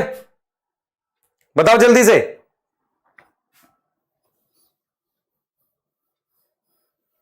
है ना? तो अगर आपसे कोई पूछे फ्लोएम में ट्रांसपोर्ट एपोप्लास्ट है सिम्प्लास्ट है, आप कहोगे सर सिम्प्लास्ट है। आपसे कोई पूछे कि जाइलम में ट्रांसपोर्ट एपोप्लास्ट है सिम्प्लास्ट है, तो आप कहोगे सर सिम्प्लास्ट है, क्योंकि जाइलम में वेसल और ट्रेकीड से होता है, दोनों डेड सेल्स हैं, ठीक है? और फ्लोएम में कैसे होता है? सीव ट्यूब से, वो सिम्प्लास्ट है। तो एपोप्लास्ट मेरे पास जाइलम में हो गया, सिम्प्लास्ट हो गया फ्लोएम में हो गया। क्लियर है? ठीक, सही, ठीक है। आओ जरा एक चीज देख लेते हैं आपके लिए, एक चीज देखते हैं। मुझे देखो, ये एक चीज देखो, इसको जरा कंपेयर करके देखो आप, क्योंकि ये समझ आना बहुत जरूरी है। ये देखो, इसको कंपेयर कर लेते हैं, एपोप्लास्ट और सिम्प्लास्ट, ठीक है? क्लियर? इनको कंपेयर कर लेते हैं एक बार फटाफट से। देखो मैं क्या कह रहा हूं, एपोप्लास्ट का मीनिंग क्या है? मीनिंग क्या, मीनिंग निकाला मैंने? बिटवीन सेल मूवमेंट, ठीक है, थ्रू सेल वॉल और from dead cell. Dead cell कौन से हैं? बताओ जल्दी। वेसल्स और ट्रैकीड्स। अब आगे जाकर जब मैं आपको वो पढ़ाऊंगा ना एनाटॉमी, तो वहां पर यह भी बताऊंगा कि जाइलम पैरेन्काइमा से भी कुछ ट्रांसपोर्ट होता है। तो जाइलम पैरेन्काइमा लिविंग सेल होते हैं, वो बाद में बात करेंगे, पर अभी सिंपल समझो। इधर आ जाओ जरा। Symplast meaning through living space, through living, living मतलब प्लास्ट है, yes, living space like cytoplasm.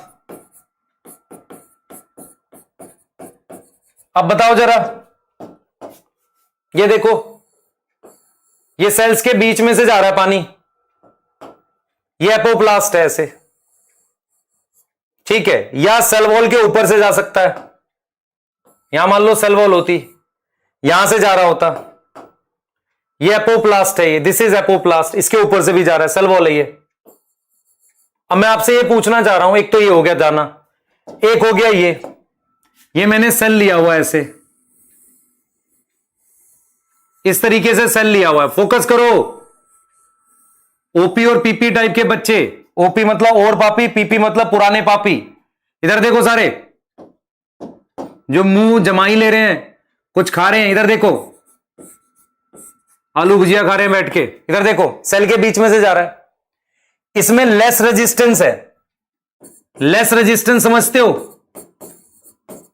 Less resistance मतलब पानी को कोई रोक नहीं रहा है, लेस स्टॉपेज है, कोई रोक नहीं रहा है, इसको मस्त जा रहा है, तो ये फास्ट होगा। ठीक है, फास्ट होगा। ये क्या है? साइटोप्लाज्म है ना, यहां पर साइटोप्लाज्म है, तो ये क्या होगा? इसमें रेजिस्टेंस होगा। रेजिस्टेंस होगा तो क्या होगी? ज्यादा स्टॉपेज होगी, तो ये क्या होगा? स्लो होगा। और ये क्या होगा? फास्ट होगा। ठीक है, अब एक अगर हम बोलें कोई दोनों पैसिव हैं, एनर्जी, क्योंकि ये रस्ते हैं, रस्ते एपोप्लास्ट सिम्प्लास्ट दोनों पैसिव ही होते हैं, रस्ते तो पैसिव होते हैं। अब मेरी बात सुनो ध्यान से, इसमें ये ज्यादा रेजिस्टेंस, कम रेजिस्टेंस है, ये फास्ट है, ये स्लो है। मैं आपसे कहूं कि आपको कौन सा पसंद आ रहा है, मान लो मैं प्लांट से कहूं कौन सा पसंद है, प्लांट कहेगा वैसे तो मुझे एपोप्लास्ट पसंद है, क्योंकि प्लांट कोशिश करेगा कम रेजिस्टेंस हो, कम से कम रेजिस्टेंस हो पानी के ट्रांसपोर्ट में, खाने के ट्रांसपोर्ट में। लेकिन अगर मजबूरी है, ऑप्शन नहीं है, तब सिम्प्लास्ट होगा। इसका मतलब यह हुआ कि प्लांट कोशिश करता है एपोप्लास्ट से चीज मूव करूं, अगर ऑप्शन नहीं है तो सिम्प्लास्ट करना पड़ता है। जैसे ट्रेन है, ट्रेन की स्पीड क्यों ज्यादा है? क्योंकि उसका जो रास्ता है उसमें कोई स्टॉपेज तो नहीं है, ऐसा तो नहीं ट्रैक पे कभी कोई बैठ जाएगा, कोई आ जाए, ऐसा रुक जाए, ट्रैक पे डेली रोक रहे हैं, अलग ट्रैक है ना, तो तेज चल सकते हैं। लेकिन आप मान लो रोड पे जाना है तो उसमें बीच बीच में स्टॉपेज है, तो वो सिम्प्लास्ट हो गया। समझ रहे हो? लेकिन ऐसा तो नहीं कि ट्रेन आपके घर तक आ जाएगी, ट्रेन घर तक आ जाएगी, आपको उतर के स्टेशन से घर आना पड़ेगा ना। तो ऐसा नहीं हो सकता कि पानी का ट्रांसपोर्ट टोटल एपोप्लास्ट हो जाए, आपको दोनों ऐड करना पड़ेगा। जहां आप एपोप्लास्ट कर सकते हो वहां एपोप्लास्ट करो, जहां सिम्प्लास्ट करने की जरूरत पड़ेगी करना ही पड़ेगा। सही है, लेकिन फर्क यह है कि ये फास्ट है, ये स्लो है, दोनों को मिक्स करके पानी का ट्रांसपोर्ट होता है। क्लियर है कि नहीं? बताओ, जल्दी बताओ। हां, ठीक, समझ आ गया? सही है ना? तो इसका मतलब प्लांट का फेवरेट कौन सा है? एपोप्लास्ट। पर अगर ऑप्शन नहीं बचेगा तो क्या करेगा? सिम्प्लास्ट करेगा, मजबूरी है ना। सही है? क्लियर है? बोलो जल्दी।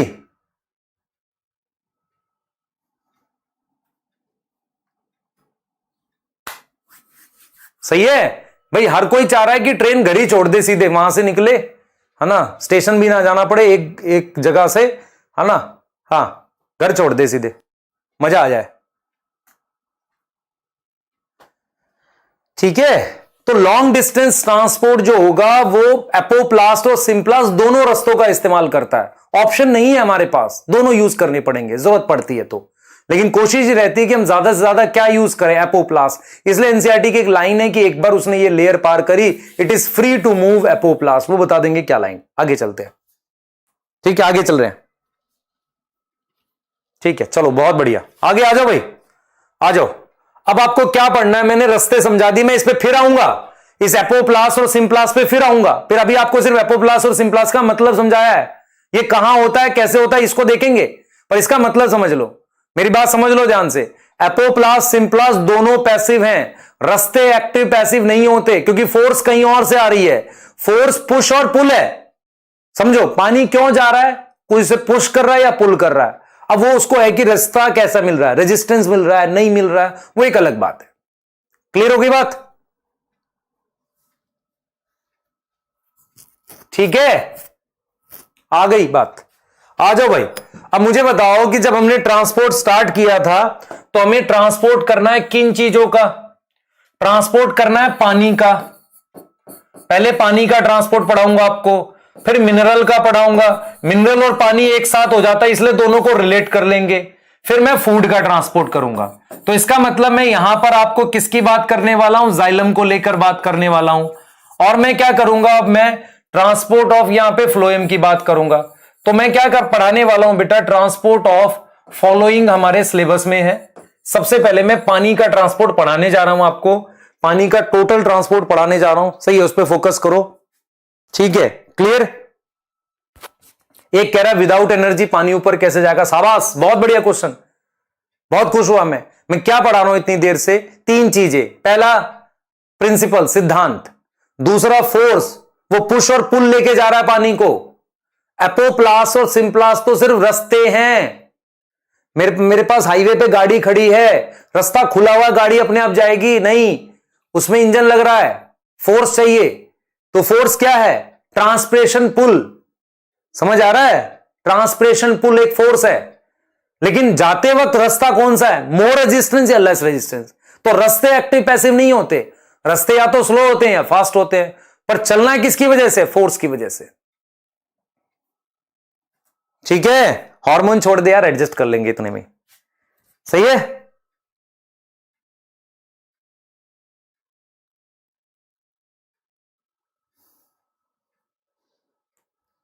ठीक है, यहां तक समझ में आ गया होगा।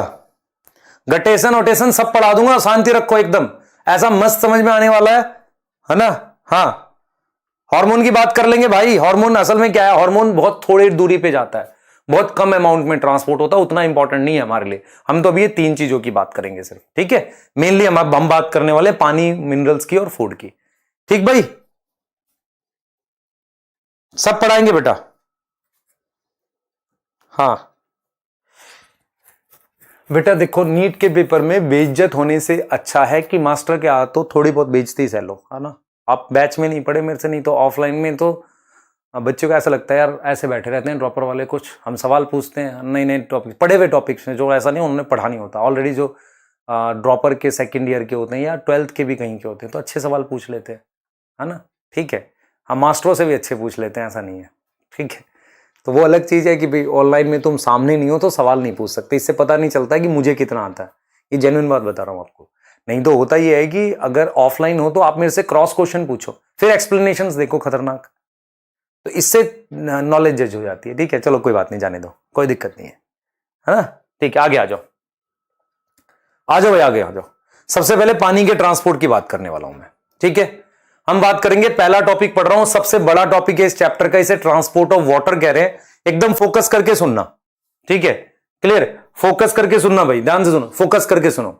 मुझे पानी का ट्रांसपोर्ट करना है। आप सबको दिख रहा है ये लीफ है, आप सबको पता है हम पानी का ट्रांसपोर्ट करते हैं। लीफ हो गई, ये स्टेम है, और ये मेरे पास रूट है। ये मेरे पास क्या है? रूट। मैं आपसे ये कह रहा हूं कि पानी का जो ट्रांसपोर्ट होता है, देखो कैसे होगा। सबसे पहले पानी का ट्रांसपोर्ट, ये ध्यान से देखना बेटा, मैं क्या बता रहा हूं आपको। सबसे पहले पानी का ट्रांसपोर्ट ये यहां, ठीक है, पानी अंदर आ गया रूट में, पानी अंदर आ गया, फिर पानी को ऊपर ले जा रहे हैं, ऐसे ऊपर ले जा रहे हैं पानी को। पानी को क्या कर रहे हैं बेटा? ऊपर ले जा रहे हैं, ऐसे इस तरीके से, इस तरीके से ऊपर ले जा रहे हैं, ठीक है, ऐसे ऊपर ले जा रहे हैं। या जाइलम का पाइप है बेटा, ये अंदर, ये पाइप जो है ये जाइलम का है, आप समझ लो ध्यान से। This pipe is of xylem, ये जाइलम है अंदर। देखना, मैं पानी का ट्रांसपोर्ट पढ़ा रहा हूं आपको। तो सबसे पहले पानी को मुझे जाइलम में ले जाना पड़ेगा, पानी को ऊपर ले जा रहे हैं, ठीक है, पानी को ऊपर ले जा रहे हैं, और फिर पानी को बाहर फेंक रहे हैं। अब मुझे कौन बच्चा बताएगा कि पानी को लाए क्यों, जब बाहर फेंकना था मुझे तो पानी को बाहर फेंक दिया और गैस की फॉर्म में चला गया। क्यों लाए पानी को? है कौन बताएगा? मेरे पास तीन चीजें पढ़नी है मुझे। ये फर्स्ट है, ये सेकंड है, और ये थर्ड है। यहां पर थर्ड है, ट्रांसपोर्ट ऑफ वाटर का 3 लेवल पढ़ना है। पहले पानी को अंदर लाओगे, ए, हम लिखेंगे वाटर, एब्जॉर्प्शन ऑफ वाटर, पानी को अंदर लाओ, एब्जॉर्प्शन ऑफ वाटर, और and entry into xylem. Entry किस में करा रहे हैं? जाइलम में करा दो, बहुत ही बढ़िया, मजा आ गया। पानी को अंदर ले जाके जाइलम में ले जाओ, फिर पानी को ऊपर ले जा रहे हैं, पानी को ऊपर ले जा रहे हैं, हाँ, पानी लाए ऊपर बाहर फेंक दिया मतलब मस्त चीज है ना, पानी लाए, है ना, खाना बनाया पकाया और फिर बाहर फेंक दिया। नहीं, हम कर क्या रहे हैं?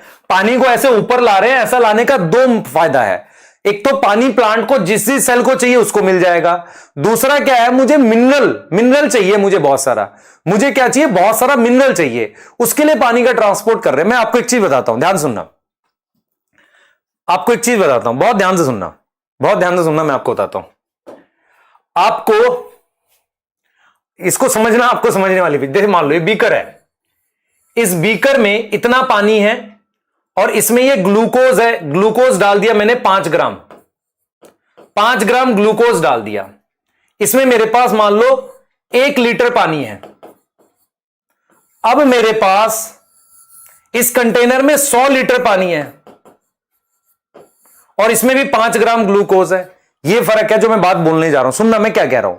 असल में क्या होता है, मिनरल बहुत डाइल्यूट फॉर्म में होता है पानी के अंदर, तो प्लांट के पास मजबूरी होती है कि उसे, जैसे मैं आपको कहूं एक काम करो, आपके पास 2 पानी दे रखे मैंने, एक 1 लीटर पानी में 5 ग्राम ग्लूकोज और एक 100 लीटर पानी में 5 ग्राम ग्लूकोज है। अगर मैं कहूं कि आपको ग्लूकोज लेना है तो यहां पर आपको 1 लीटर पीना पड़ेगा, वहां 100 लीटर पीना पड़ेगा। 100 की आपको जरूरत तो है नहीं, फिर वो यूरिन से बाहर जाएगा। ऐसे ही प्लांट की कहानी है, उसको जो मिनरल चाहिए वो मिनरल पानी से चाहिए, पर पानी से जो मिनरल ऊपर आ रहे हैं वो बहुत कम है, तो उसके पास मजबूरी है, ले ले भाई 100 लीटर पानी ले ले, क्या करेगा, बाकी बाहर फेंक। फिर समझ आ रहा है मैं क्या कहना चाह रहा हूं, मिलेगा 5 ग्राम ग्लूकोज ही, चाहे 100 लीटर हो चाहे 1 लीटर हो। तो ये कहानी है, सिंपल सी बात, इसलिए पानी बाहर फेंकना पड़ता है। अरे सही है, समझ आ गई बात। एक कह रहा ऑक्सीजन के लिए, वो भी एक रूल है, एक रीजन है, लेकिन ऑक्सीजन वाली बात बाद में डिस्कस करेंगे, है ना। बोलो, सही है ना। हां, पानी यूरिन नहीं कर रहा है, प्लांट यूरिन नहीं कर रहा है, ट्रांसपिरेशन कर रहा है, पानी बाहर फेंक रहा है ट्रांसपिरेशन से, ठीक है। हां सही, बहुत ही बढ़िया, आगे आ जाओ, आगे आ जाओ। पानी अंदर गया, सबसे पहले क्या पढ़ेंगे, पानी की एंट्री, पानी को ऊपर ले जाने का है। पानी को ऊपर ले जाने के लिए क्वेश्चन आता है इसका, ascent of sap. Ascent, ascent मतलब चढ़ना, सैप मतलब पानी और मिनरल। हमेशा याद रखो, सैप वर्ड का मतलब पानी और मिनरल हो सकता है, और अगर फ्लोएम सैप लिखूंगा तो पानी और सुक्रोज। पानी और मिनरल मैं लिख रहा हूं, असेंट ऑफ सैप। वैसे जाइलम का जो सैप होता है वो बेसिक होता है, अल्कलाइन, ठीक है, ऊपर जा रहा है, ऊपर ऊपर, असेंट ऑफ सैप। बेटा अभी मेरी आज उसमें भी क्लास थी, यकीन 1.0 में, और गलती से मैंने वो लाइव ले ली, वो 8 से 10 थी। अब तुमको पढ़ा रहा हूं, मेरे पैर दुखने लगे अब, ठीक है, क्योंकि लगातार ऐसे तो मतलब, हाँ ठीक है। अच्छा अभी एक और है उसमें, लक्ष्य 2.0 में, उसमें भी अभी हुआ क्या है कि अभी मनीष दुबे सर के पास बैचेस जाने बाकी हैं, मेरे पास हैं बैचेस, तो यकीन 1.0 उनके पास चला जाएगा, तो थोड़ा सा आपके लिए टाइम ज्यादा होगा, चीजें और बना के दूंगा, टेंशन मत लो, जो मैं कराऊंगा 100% आएगा एग्जाम में, मुझे भी पता है। ये आ जाओ भाई, देखो पानी ऊपर चढ़ने को असेंट ऑफ सैप कहेंगे, चढ़ गया पानी। तीसरा स्टेप है ट्रांसपिरेशन, इसमें आपका बचा हुआ मैक्सिमम चैप्टर कवर हो जाएगा, फिर छोटे छोटे टॉपिक है, मिनरल ट्रांसपोर्ट, फ्लोएम ट्रांसपोर्ट, ये देख लो ध्यान से, जल्दी करो, देख लो बेटा।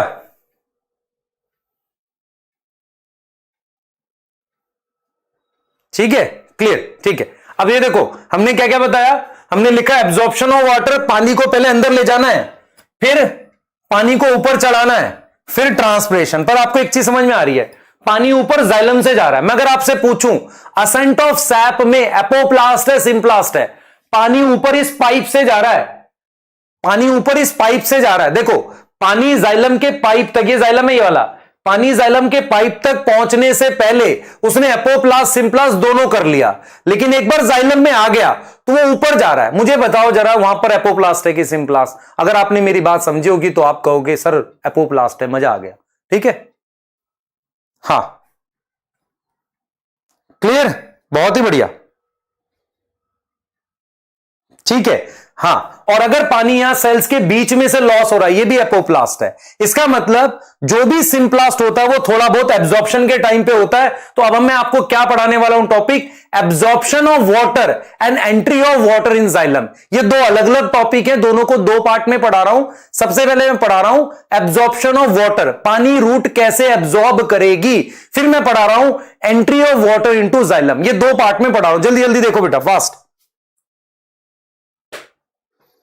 ठीक है, कॉन्सेप्ट क्लियर चाहिए मुझे, बिल्कुल भी कोई गड़बड़ नहीं चाहिए बेटा। मैं फिर रिपीट कर रहा हूं, प्लाज्मोलिसिस वगैरह उतना नहीं आता, आपको समझ में आ जाएगा धीरे धीरे, आप पढ़ोगे, एक बार रिवाइज करोगे। ये है कॉन्सेप्ट एक्चुअल के, डीप कॉन्सेप्ट। ठीक है, चलो पानी को अंदर लेके जाएंगे, प्लांट के अंदर आ जाओ, ले आओ पानी को अंदर, लाते हैं। एब्जॉर्प्शन ऑफ वाटर करा दो जल्दी से, एब्जॉर्प्शन ऑफ वाटर, पानी को एब्जॉर्ब कराना है, बहुत ही बढ़िया बेटा। मैं आपको एक चीज बताता हूं, एक बार मैं मतलब जब क्या नाम है 10th क्लास में था, मैंने एक चीज फील करी कि यार प्लांट को ग्रो करने के लिए यूरिया चाहिए, ऐसा पढ़ लिया मैंने कहीं से। ठीक है, मैं बहुत खुश हुआ और मेरे को ये भी पता चल गया यूरिया आसानी से मिल जाता है। तो मैं एक नर्सरी में गया, उनसे यूरिया का पैकेट खरीद के ले आया। ठीक है, वो पैकेट जब मैं खरीद के लाया तो मैंने वो यूरिया क्या किया, प्लांट में डाल दिया। पर मैंने कहा यार ये जल्दी ग्रो कर जाएगा, मैंने उसके बहुत पास पास डाल दिया। तो जब मैंने यूरिया बहुत पास पास डाला तो जिन प्लांट्स में यूरिया, मैंने पूरा भर दिया यूरिया उधर अपने उनके उनके मतलब जो गमले वगैरह थे वहां पे पूरा मस्त यूरिया भर दिया। तो हुआ ये कि सुबह तक सारे प्लांट मर गए। रीजन बताऊंगा आज यहां पे। ठीक है, क्यों मर गए मुझे भी पता चला, लेकिन जब हमने ये टॉपिक पढ़ा तो ज्यादा पता चला कि क्यों प्लांट मर गए, वो आज बताऊंगा। तो उस वक्त मुझे पता चला, सुबह लगा कि बढ़िया ग्रो कर जाएंगे, मैंने सारा यूरिया पास पास डाल दिया। कभी आप में से कुछ ने देखा होगा, किसान यूरिया छींटता है, एक जगह नहीं डालता। रीजन क्या होता है, यूरिया सॉल्ट है, सॉल्ट रूट में से पानी खींच लेगा। सॉल्ट क्या करेगा, रूट में से पानी खींच लेगा। आप समझ रहे हो? तो पानी एब्जॉर्ब करने के लिए, पानी अगर बहुत सॉल्ट होता है ना, इसलिए सॉल्टी वाटर में प्लांट नहीं उगते, सॉल्टी सॉइल में प्लांट नहीं उगते, उसे बंजर भूमि कहते हैं। क्यों? क्योंकि प्लांट उसमें से पानी नहीं खींच पाता। और यही हुआ था मेरे साथ, यूरिया भर दिया मैंने, पिटाई मतलब नहीं हुई, खैर मैं खुद ही, मैंने बताया नहीं किसी को। ठीक है, क्लियर है? चलो हाँ, तो ये भी है, मतलब होता है ये। हाँ, जस्टिस फॉर प्लांट करेंगे। चलो आओ देखो मैं क्या बता रहा हूं। सबसे पहले मैंने ये रूट बना दी, ध्यान से देखना, ये कुछ लाइनें लिखूंगा जो नीट में डायरेक्ट आ जाएंगी। ये मैंने रूट बना दी है, मुझे पानी को एब्जॉर्ब कराना है। ये मेरे पास रूट है, ये देखो, ये कह रहा है जस्टिस फॉर प्लांट। आपको पता होना चाहिए रूट में सबसे बाहर वाली लेयर को क्या बोलते हैं, एपिडर्मिस कहते हैं, एपिडर्मिस कहते हैं। ठीक है, एपिडर्मिस कहते हैं, ध्यान से सुनना बेटा, एपिडर्मिस कहते हैं, एपिडर्मिस। ये जो हेयर लाइक स्ट्रक्चर होते हैं इन्हें रूट हेयर कहते हैं। रूट हेयर मिलियंस ऑफ होते हैं, मिलियंस ऑफ रूट हेयर होते हैं रूट पे, और वो सरफेस एरिया बढ़ाते हैं पानी के एब्जॉर्प्शन का। अब मेरी बात समझो ध्यान से। सबसे पहली बात मैं आपको ये कहता हूं कि यहां पर मान लो 100 NaCl है, 100 मतलब 100 NaCl मान लेते, चलो NaCl के रिस्पेक्ट में ही कहते हैं। मेरे पास यहां पर 1000 NaCl है। मैं आपसे यह पूछना चाह रहा हूं कि सॉइल डाइल्यूट है कि कंसंट्रेटेड है, सोच के बताना। रूट इतना वॉल्यूम है और ये NaCl, ये पूरा बोर्ड है, ये मतलब सॉइल है पूरा बोर्ड। मुझे बताओ ये इसको 500 कर देते हैं आपके लिए, ठीक कर लेते हैं, 500 NaCl। मुझे बताओ कि ये डाइल्यूट सॉल्यूशन है कि कंसंट्रेटेड, सोच के बताना।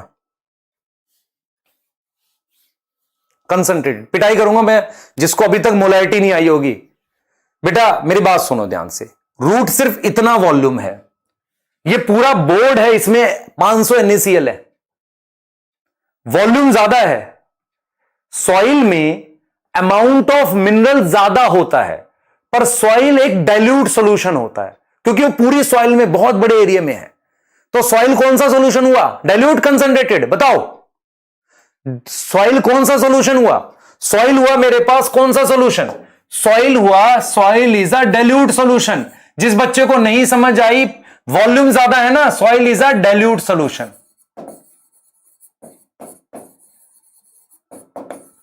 ठीक है, सॉइल क्या है, एक डाइल्यूट सॉल्यूशन है। समझ आई नहीं आई? अरे भाई इसको ऐसे ले लो, आप मान लो अगर सॉइल है आपके पास, 5 ग्राम सॉइल है, 10 ग्राम सॉइल है, और 10 ग्राम आपने मूली रेडिश ली हुई है। अगर सॉइल कंसंट्रेटेड होता, मूली तो रूट होती है ना, और वो डाइल्यूट होता, तो मिट्टी खा लो ना, उससे ज्यादा मिनरल मिल जाएंगे तुम्हें। समझ आ रहा है मैं क्या बोल रहा हूं? प्लांट में ज्यादा मिनरल होते हैं वॉल्यूम के कंपैरिजन में, एज कंपेयर टू। तभी तो हम प्लांट खाते, नहीं तो मिट्टी नहीं खा लेते, कंसंट्रेटेड होता। कैसी बात कर रहे हो?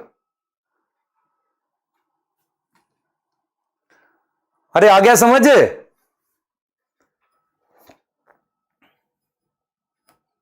एक कंसंट्रेटेड वाले पिटाई खाएंगे मेरे से किसी दिन। हाँ, इधर देखो भाई, soil is a dilute solution. Soil मेरे पास डाइल्यूट सॉल्यूशन है। सॉइल कैसा सॉल्यूशन है? डाइल्यूट सॉल्यूशन है। देखते चलो ध्यान से, सॉइल एक डाइल्यूट सॉल्यूशन है। इन सॉइल बोथ कैटायन और एनायन होता है।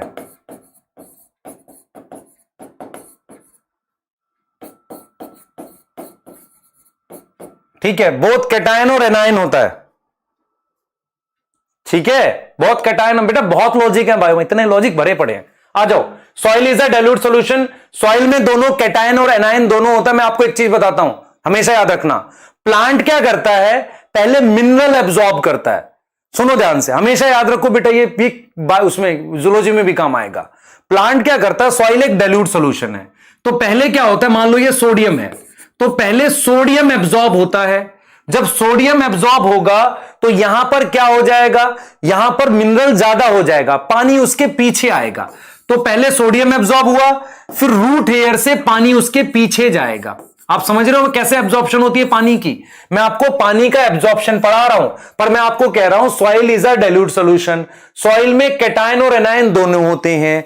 और होता क्या है कि मिनरल हमेशा आयनिक फॉर्म में एब्जॉर्ब होता है। Mineral absorb only in ionic form, only in ionic form, ionic form में एब्जॉर्ब होता है। और एक बार मिनरल एब्जॉर्ब हो गया, वंस मिनरल एब्जॉर्ब, एक बार मिनरल एब्जॉर्ब हो गया तो क्या होगा बेटा? देन वाटर फॉलो करेगा उसे। देन वाटर क्या करेगा? फॉलो करेगा। इसका मतलब यह होगा, समझो ध्यान से, देखेंगे सब लोग इधर, देखेंगे, फोकस करेंगे। मिनरल क्या नाम लिख रहा हूं? Na हो गया, प्लस में Cl minus, K plus calcium. इनका पहले एब्जॉर्प्शन होता है, इनका पहले एब्जॉर्प्शन होता है, उसके बाद पानी उसे फॉलो करता है। तो आपको यह याद रखना है, देन वाटर फॉलो, पानी उसे फॉलो करता है। और पानी का एब्जॉर्प्शन सिर्फ रूट हेयर से होगा, मिनरल का भी इसी से होगा। पानी का एब्जॉर्प्शन सिर्फ रूट हेयर से होगा, और वो एब्जॉर्प्शन प्योरली पैसिव होगा, ऊर्जा नहीं लगेगी, कोई एनर्जी नहीं लगेगी। पानी का एब्जॉर्प्शन सीख लो पहले। सॉइल इज अ कौन सा सॉल्यूशन है? डाइल्यूट सॉल्यूशन है। उसमें कैटायन एनायन दोनों होते हैं। मिनरल हमेशा किस फॉर्म में एब्जॉर्ब होता है? आयनिक फॉर्म में। एक बार मिनरल एब्जॉर्ब होगा, पानी उसे फॉलो करेगा। चेक करना, एनसीईआरटी कहती है कि water always absorb passively, always absorb passively. Passively मतलब उसमें ऊर्जा नहीं लगती। And by root hair, and by root hair, सिर्फ रूट हेयर से एब्जॉर्ब होता है। क्यों? क्योंकि वो मिनरल को फॉलो करता है। पर मेरे दिमाग में यह भी तो सवाल है कि मिनरल का एब्जॉर्प्शन एक्टिव है कि पैसिव है? मैं एक तरफ लिख रहा हूं सॉइल डाइल्यूट सॉल्यूशन है, किसी डाइल्यूट में से मिनरल खींचना हो तो एक्टिव करना पड़ेगा, कुछ मिनरल पैसिव भी आ जाते हैं। तो हम लिखेंगे कि मिनरल का एब्जॉर्प्शन एक्टिव और पैसिव दोनों है। Absorption is both active and passive, active and passive, but more active, more उड़ने वाला मोर नहीं, मोर एक्टिव, ज्यादा एनर्जी लगेगी क्योंकि सॉइल डाइल्यूट सॉल्यूशन है। समझ लो ध्यान से भाई।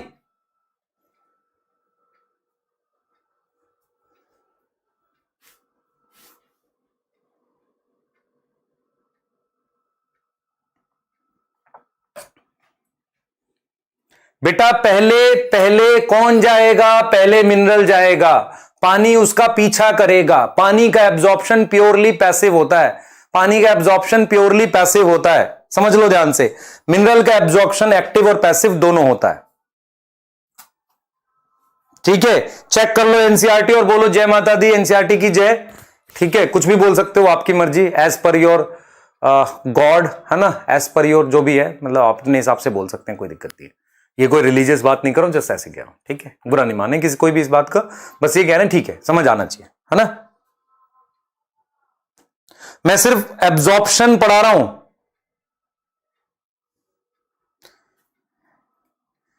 हाँ, एक मूवी आई थी ना वो, जिसमें, बाद में बताएंगे, छोड़ो, जल्दी करेंगे आगे। हाँ, मैं आपसे एक सवाल पूछता हूं, जरा मुझे बताना किसी ने आज तक ये सोचा, मुझे बताना है, ये सोचा किसी ने आज तक कि इन वाटर लॉगिंग, इसको जरा देखें कौन समझाता है। In water logging, water logging पता है कि नहीं? इन वाटर लॉगिंग, जब पानी लग जाता, बारिश का पानी पूरा भर गया प्लांट के आसपास, प्लांट सूख जाते हैं, प्लांट ड्राई हो जाते हैं और मर जाते हैं, डाई हो जाते हैं। जो ये आपने पढ़ा है, बड़े बड़े ट्रीज होते हैं, उनके आसपास पूरा पानी भर जाता है ऐसे। तो ऐसा नहीं कि बहुत सारे प्लांट सूख जाते हैं अगर पानी बहुत दिन तक रह जाता है। ऐसा क्यों होता है, कोई बताओ? सूख के मरते हैं, ठीक है, सही है, क्लियर?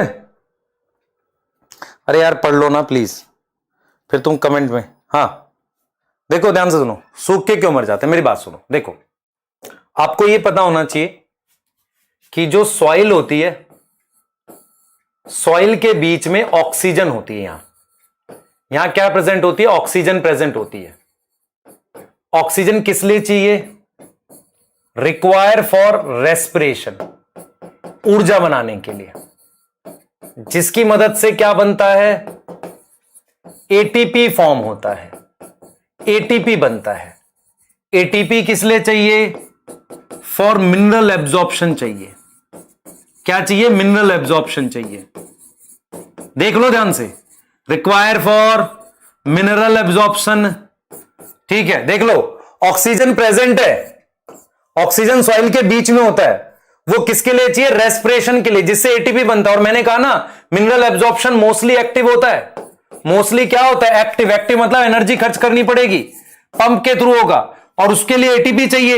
एटीपी नहीं मिलेगा तो अच्छा, मिनरल एब्जॉर्प्शन के लिए चाहिए। तो इसका मतलब यह हो गया कि जहां पानी भरा रहेगा, जहां पानी भरा रहेगा, वाटर लॉगिंग रहेगी, तो वहां ऑक्सीजन एब्सेंट हो जाएगी। वहां सॉइल में ऑक्सीजन एब्सेंट इन सॉइल, तो रूट को क्या नहीं मिलेगी? Root not get oxygen. अगर रूट को ऑक्सीजन नहीं मिली तो वो क्या नहीं करेगा? वो मिनरल एब्जॉर्ब नहीं करेगा। अगर उसने मिनरल एब्जॉर्ब नहीं किया तो वो पानी भी एब्जॉर्ब नहीं करेगा। पानी में है पर नॉट एब्जॉर्ब वाटर। अगर वो पानी एब्जॉर्ब नहीं करेगा तो प्लांट ड्राई हो जाएगा और सूख के मर जाएगा। आ गई समझ? छुट्टी वाले घर जाओ, छुट्टी वाले घर जाएंगे। क्लियर? समझ में आ गया?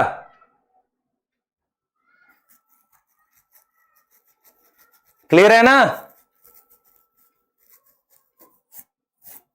ठीक है, क्लियर? ऑक्सीजन नहीं मिली ना, तो यही चीज आप एकदम प्रूफ कर दी हमने यहां पे कि मिनरल का एब्जॉर्प्शन मोस्टली एक्टिव होता है, और एक बार मिनरल एब्जॉर्ब होगा तभी पानी एब्जॉर्ब होगा। और पानी का एब्जॉर्प्शन 100% पैसिव होता है। 100% कैसा होता है? पैसिव होता है।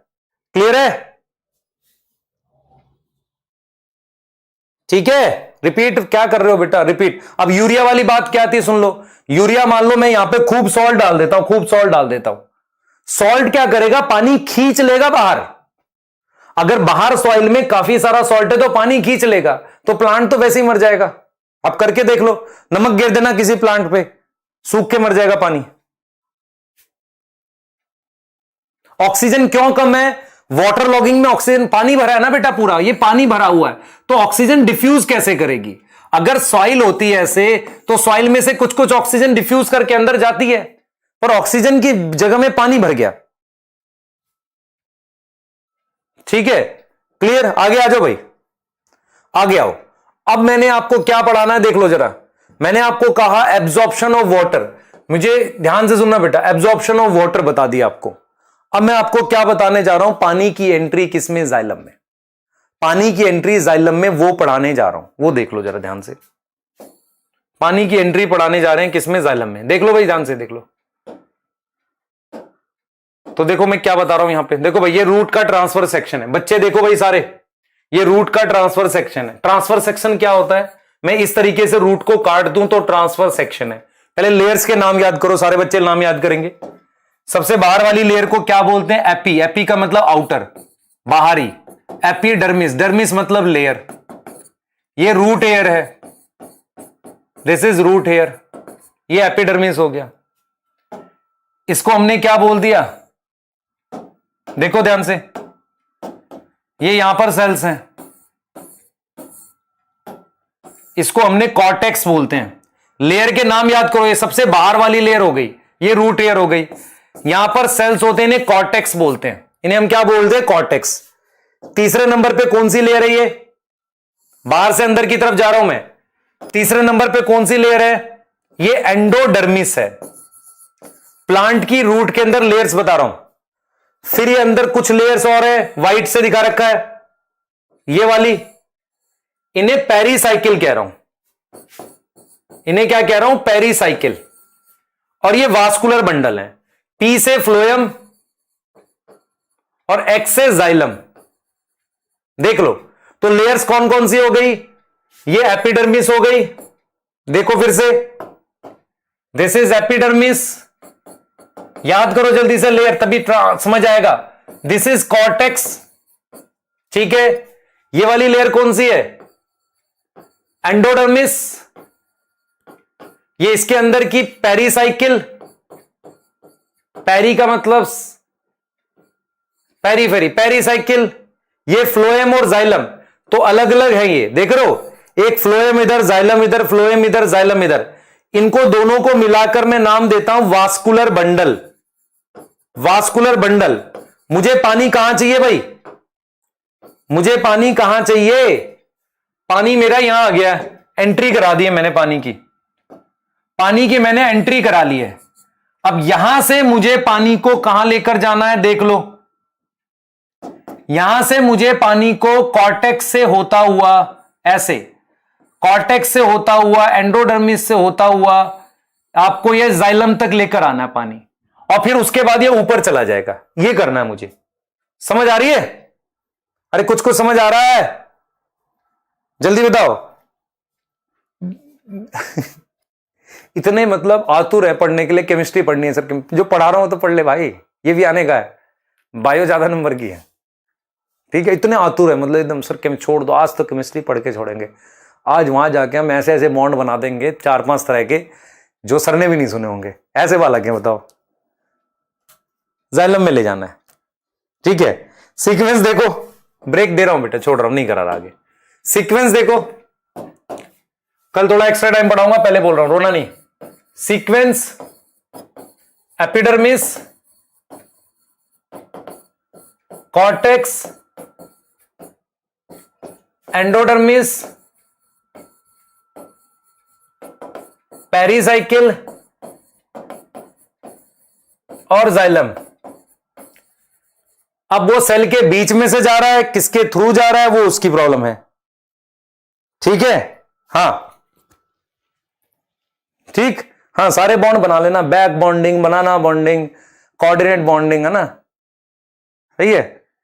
हाँ, चिंता ना करो, जिस दिन मॉलिक्यूलर बेसिस या बायोमोलिक्यूल पढ़ा रहा हूँ ना, उस दिन पूछूंगा एटीपी में कौन से बॉन्ड होते हैं, जब पता चलेगा तुम्हें, एक बना लो जितने बॉन्ड बनाने। चलो ठीक है बेटा, आपकी आज की क्लास कौन सी थी ये, ठीक है, आज इतना ही रोक रहे हैं, आपको इसके आगे से पढ़ाएंगे और पढ़ा देंगे, आपको समझ आना चाहिए, लॉजिक रखो। देखो मैं 2 चीजें क्लियर कर देता हूं, जिस बच्चे को लग रहा है कि भाई लाइव में उसको कम ज्यादा टाइम वेस्ट लगता है, अगर ऐसा फील होता है तो गो एंड वॉच रिकॉर्डेड, जो आपका यकीन 1.0 में है। आपको लग रहा है इंटरेक्शन हो रहा है, मजा आ रहा है, हम पढ़ मजा सीख रहे हैं इंटरेस्ट से, तो यहां पे करो, कोई दिक्कत नहीं है। सारा सिलेबस सेम कराऊंगा, कोई प्रॉब्लम नहीं होगी, ठीक है। डीपीपीस के क्वेश्चन मैं खुद बनाता हूं, जिसके क्वेश्चन रेलेवेंट होंगे आपको आएगा, आपको इसके अलावा कोई सोर्स नहीं बना रहा। देखो मैं क्या क्या देने वाला हूं, एक डीपीपी दूंगा, एक वर्कशीट देता हूं, वर्कशीट जिससे कॉन्सेप्ट पक्के होते हैं, हैंड रिटन नोट्स दूंगा, पर उसके लिए थोड़ा टाइम चाहिए मुझे लिखने के लिए, वो दूंगा, वर्कशीट आज दे रहा हूं मैं आपको।